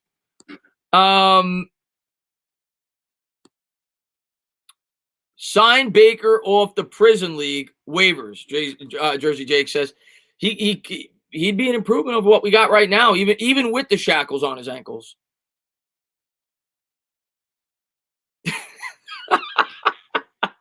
New York for life, man. Why did I work with Mike? I talked to Mike and I asked him. He said that he'd rather wait a week until after the game and the trade deadline to talk about everything. So that's why we waited a week. That's the only reason. Otherwise, he was going to be on the channel. He's going to be on Tuesday. We're going to talk about the game and we're going to talk about the trade deadline because that'll kind of be the day of the trade deadline. So it'll be live. Maybe there'll be some rumors while we're live, or maybe the trade deadline will be complete. But that was the only reason. He wanted to wait a week this week. You got him. I'm sorry, man. You're at the wrong channel, man. I'm not a Yankee guy. I am not a Yankee guy. And T says, you are funny. Well, I appreciate that, T. I appreciate that. I'm actually excited for the Mets offseason this year. Could pick up some huge free agents and possibly be a legitimate contender. Yeah. Mets are back, baby. Mets are back. New York baseball's back. Can't wait. You got it, Evan, man. Thank you for being here, buddy. What time is the I don't know, Ezra. I'll have to look into that. I'm not sure. Matter of fact, I could probably find that right now. What time is the NFL trade deadline? Hold on. I'll tell you. 2020. I'm pretty sure it's election day. I'm not sure the time.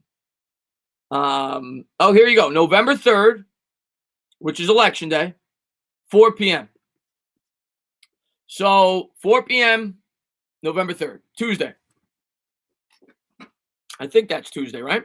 So, yeah, November 3rd. Subway Series? I hope so, man. No, I don't want Stanton.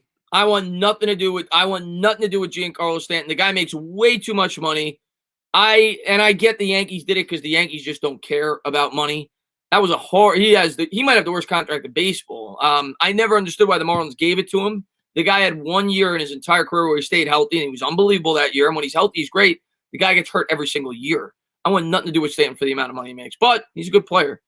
Mets will Met because they're the Mets. What's going on, Philip, man? Glad to see you in the chat, man. One of my best subscribers, man. Glad that you're here, buddy. Which 1 p.m. games are you watching tomorrow? Marshall, that's a good question. I didn't look.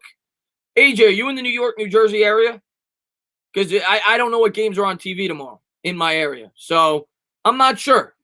But I'm going to be calling the on this channel the Cowboys game. So that'll be here. I'll probably mess around with the red zone. I'll check out some of the better games, whatever on TV here. I love watching broad NFL because I don't get much of an opportunity to do it because when when the Giants are on, obviously I got my post game video. Then I'll go live a lot of the times that night, talk about the game. And sometimes I'm just tired after the stream. I relax. But I'm excited to actually get to watch some of the games tomorrow. You think any big trades between other teams? Yeah, I think there'll be trades. I don't know if there's going to be monumental trades, but yes, I think there'll definitely be some trades of name players. Yes. The thing is, Jake, and I agree with you, by the way. The Ravens Steelers should absolutely be the primetime game. If I'm not mistaken, The rule is that the NFL can't begin to flex games until the last, 4 weeks. Like, the last 3 or 4 weeks, they can't flex games before then. I'm pretty sure of that. And I think that's why they're not doing it, because I don't think you can. I don't think it's allowed. But I am in complete agreement with you that should be the primetime game. That's stupid that it's not. Tana, I need a best bet. My life depends on it.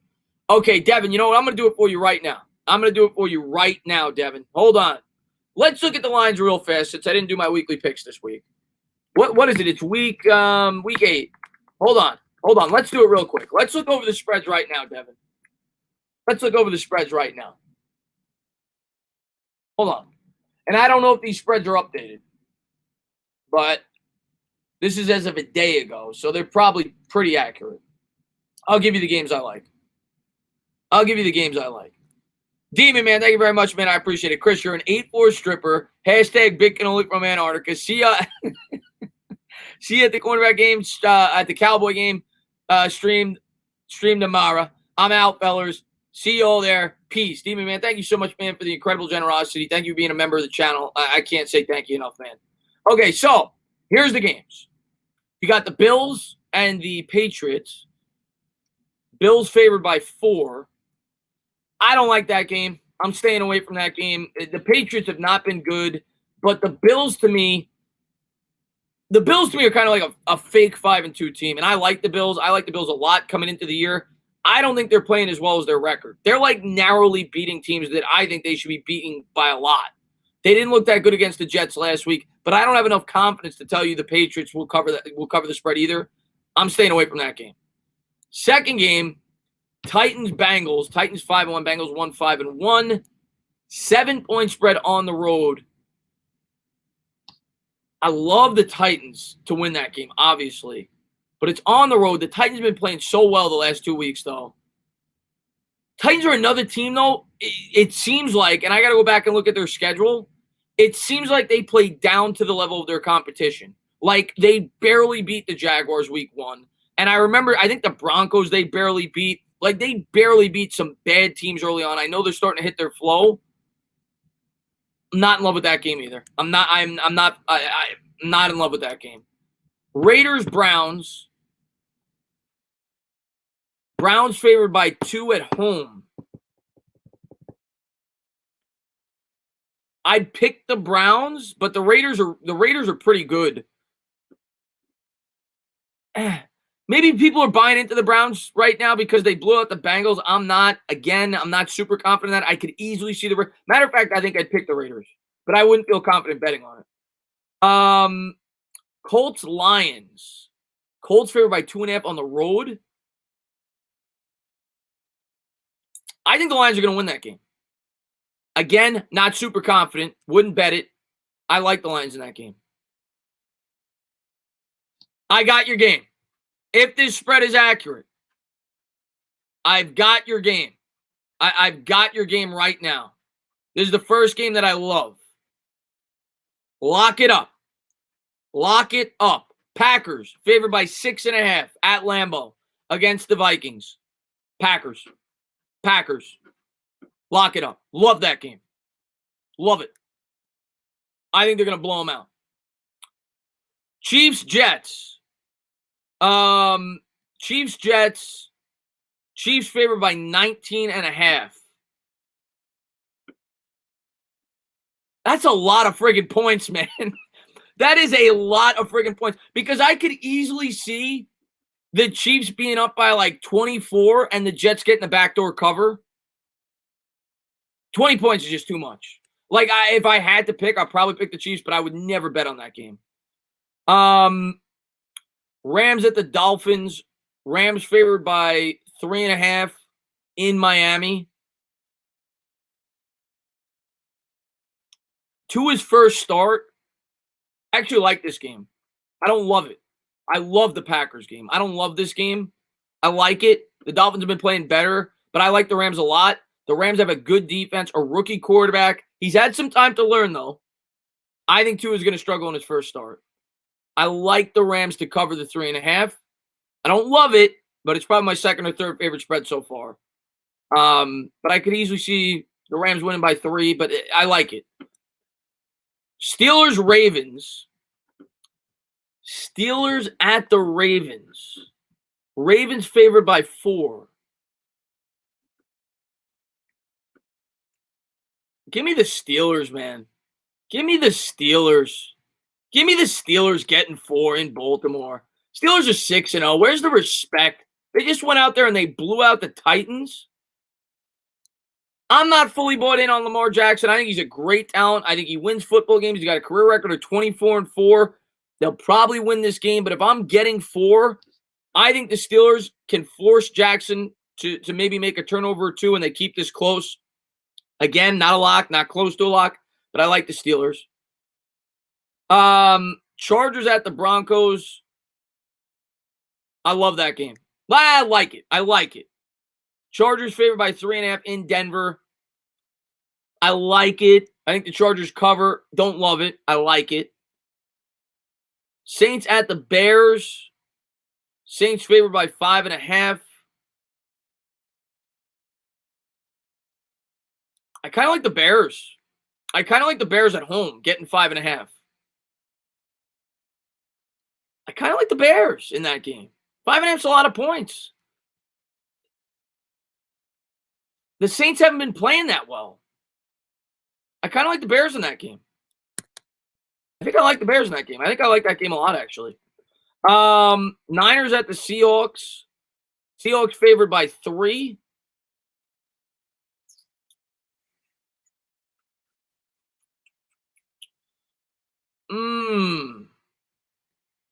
I think I love this game. I think I absolutely love this game. That's my second love. This is the second game I absolutely love. I love the Packers game. 6.5 over Minnesota. Seahawks favored by 3 at home against the 49ers. And I know the Seahawks defense is not good. And they play close games. I like the Seahawks in that game. I like the Seahawks to cover that spread. I'll take the Seahawks in that game. Boldy says, Chris, what's your favorite football team? I like I kind of like the Giants, Rolly. I haven't decided yet. Cowboys at the Eagles.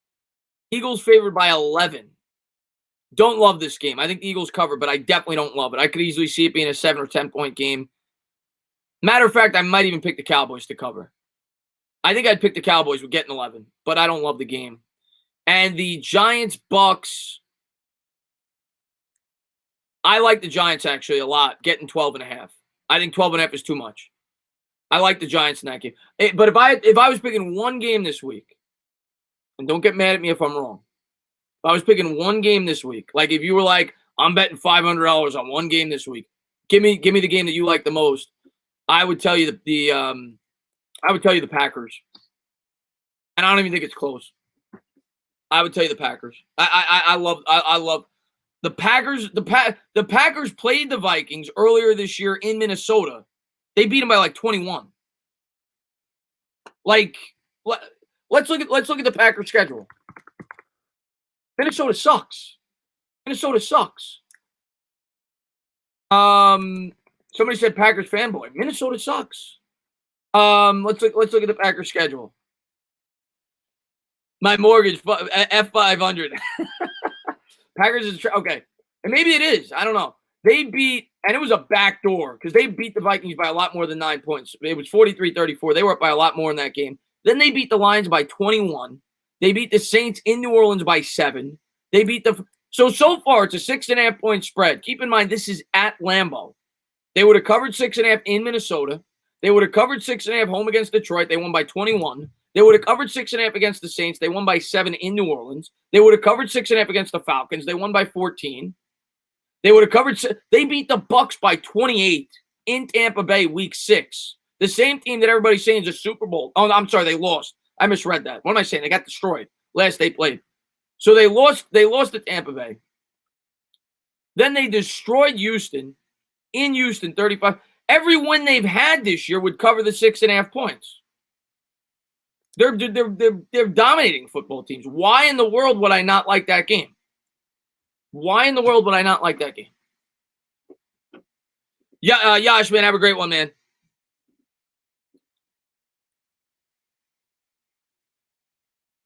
Aaron Rodgers on a mission. Yeah, Aaron Rodgers on a mission.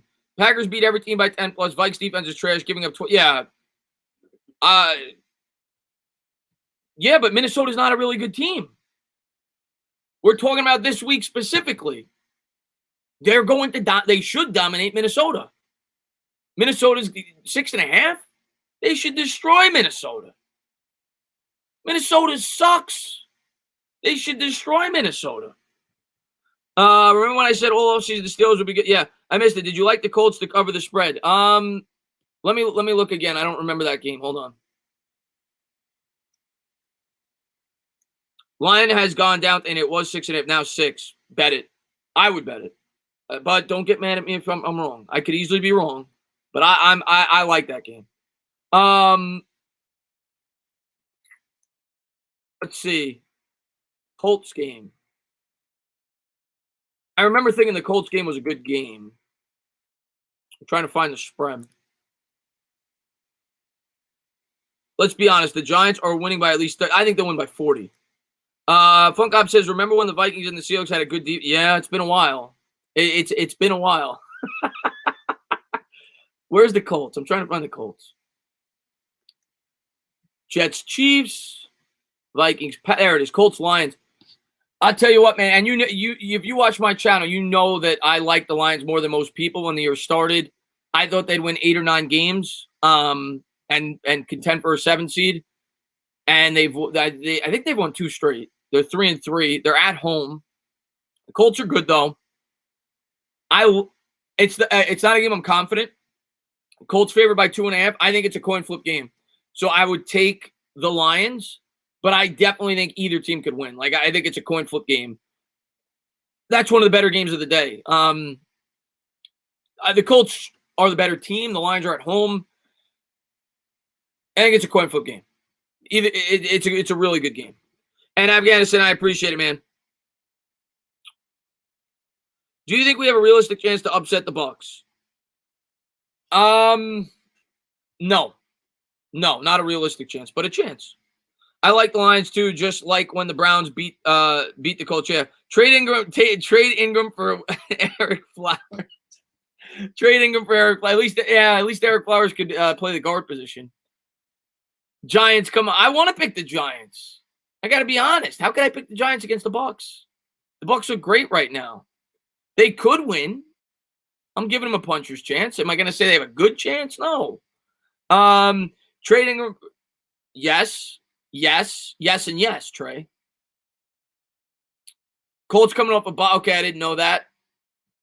Maybe I got my Lions glasses on because I want them to do well since I was so high on them preseason when most people had them winning 3 or 4 games. So maybe I got my Lions glasses on. I think the Colts are the better team. So I wouldn't be shocked at all if the Colts win that game. Bucs my favorite, but I can't go into a game with little hope. Hey, man, then don't, man. I'm not telling you not to. Everybody's got their own opinion. I am going into it with little hope. I'm giving us a puncher's chance, but I'm going into it with little hope. Colts are a lock this week. All right, Wells. I hope you do well, man. Giants going to lose to Washington. They might. Wuda. Wouldn't shock me. What's up there, Adaman? I'm going to pick us to beat Washington, but it wouldn't shock me. I'll be satisfied if the Giants win at least 5 games in an obvious rebuild year. Some winnable games down the stretch. 4 or 5 wins. I think that's what is probably what we're looking at. Between 3 and 5 wins. I got us at 4. What about the Niners Seahawks, Chris? I got the Seahawks. I like the Seahawks a lot, actually. They're favored by 3.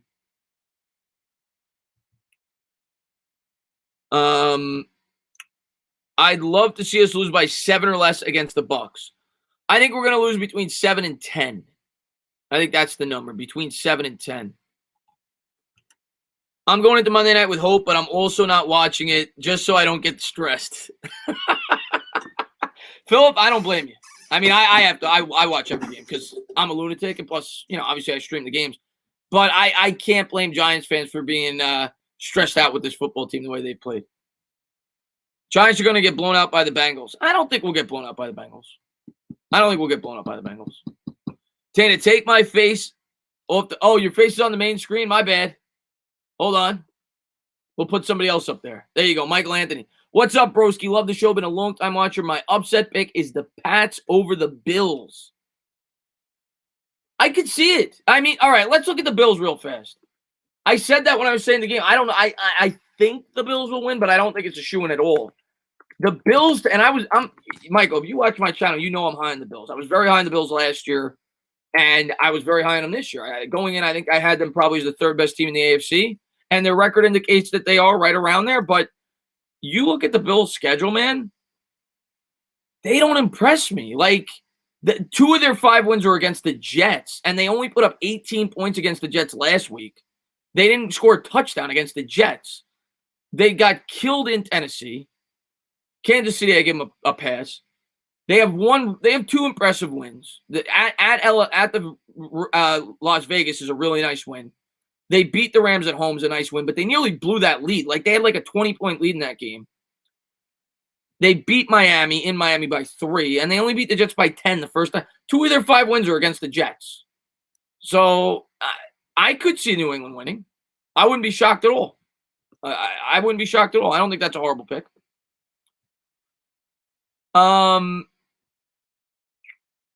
Favorite bet equals Dolphins upset over the Rams. I wouldn't be shocked with that.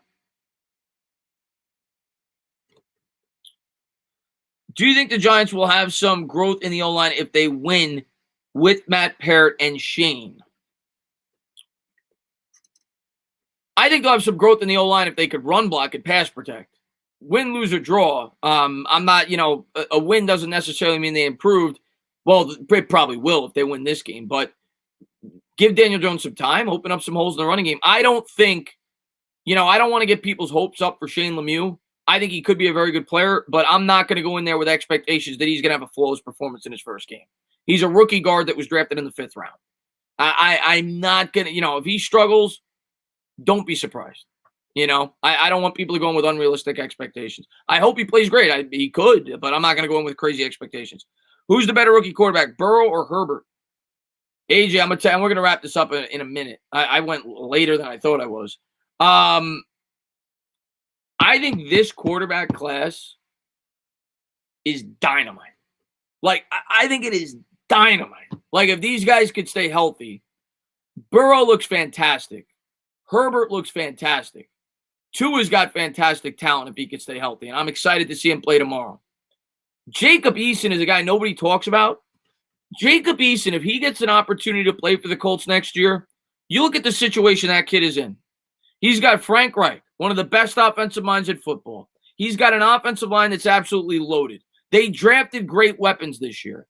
I think Eason could step in and be very successful. I think that Love could step in and be unbelievable with the Packers in a couple of years, learning under Aaron Rodgers. I think this quarterback class could be very, very good. One of the best quarterback classes in quite some time. I think it could be. I think Burrow and Herbert are both phenomenal. I think I'd have Herbert right now as the number 1, but I could see any one of the 3, the big 3, being the best in the end. And I think Eason could be very good. And Joe Judge, man, thank you very much, man. I appreciate it. Jalen Hurts. We'll see about Jalen Hurts. I'm not head over heels in love with Jalen Hurts. We'll see about Jalen Hurts. Joe Judge, man, thank you very much. Did you hear the Bucs coach? He said our team is better than what the record shows, and we've been competitive in all of our games except the 49ers. He's absolutely right, Joe. And you should know that better than anybody, Joe. But no, he's absolutely right. I think we are better than our record. But your record is what your record is. But I do think we've been very competitive. And I don't think we're a pushover. I don't. I think we're a better team than we were last year. I can confidently tell you guys that. I think we're a better team than last year. Real New York Giants fan, I see us going with some 0-5-6 packages against the Bucs. We've given some great looks on defense. They're going to try to do everything they can to confuse Tom Brady, and it's not going to be easy. Real New York Giants Mafia, it's not going to be easy. I could see them getting innovative and trying some different looks, yeah, but I think we're going to struggle against Tom Brady. I hope I'm wrong. I really do. I hope I'm wrong. To me, when you have to blitz to get after Tom Brady, he's smart enough to pick your defense apart. I hope I'm wrong, though. I do, but I think we could struggle against Tom Brady. Sports Influencer, man, thank you very much. He says, the entertainment, by the way, thank you for being here, buddy. One of my best. He says, the entertainment Target Sports. Saquon tweeted, tank.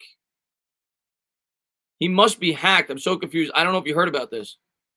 Let me go on Twitter. He's got to be hacked. He wouldn't say that. Let me go on Twitter. Let me see what Saquon said. He's got to be hacked. Let me look up Saquon. Saquon, where are you?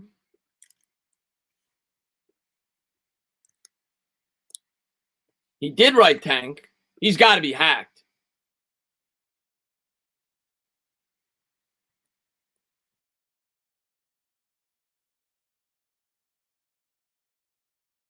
Supposedly it's about boxing.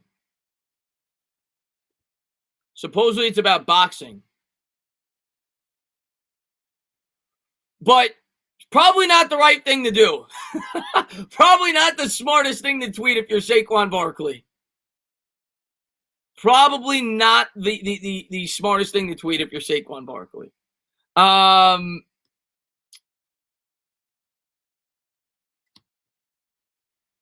Probably not the smartest thing. Tank Davis is the boxer. Yeah. Come on, Saquon. Don't be stupid like I. There you go. Okay. Saquon, please delete that. Yeah, he's not talking about the Giants tanking, but obviously, fans could take it. I don't watch boxing, so I would have been like, what the hell is he talking about? The boxer nickname is Tank. Okay. Thumbs up the stream. Yeah, guys, it's 11:50. We're going to close it out. I've been live now for 3.5 hours 3 hours and 15 minutes or so. 3 hours and 5 minutes. But thank you guys for being here. I'm going to be live again tomorrow night. So you guys come by, we hang out, we'll watch the Dallas game together. Hopefully we get a tie. I'm not rooting for either team. Bad Dog will be on the channel. It'll be a lot of fun. And then we'll be on his channel Monday night. So thank you guys for being here. Really do appreciate it. And we'll talk soon. You guys have a great night. Have a great night, guys.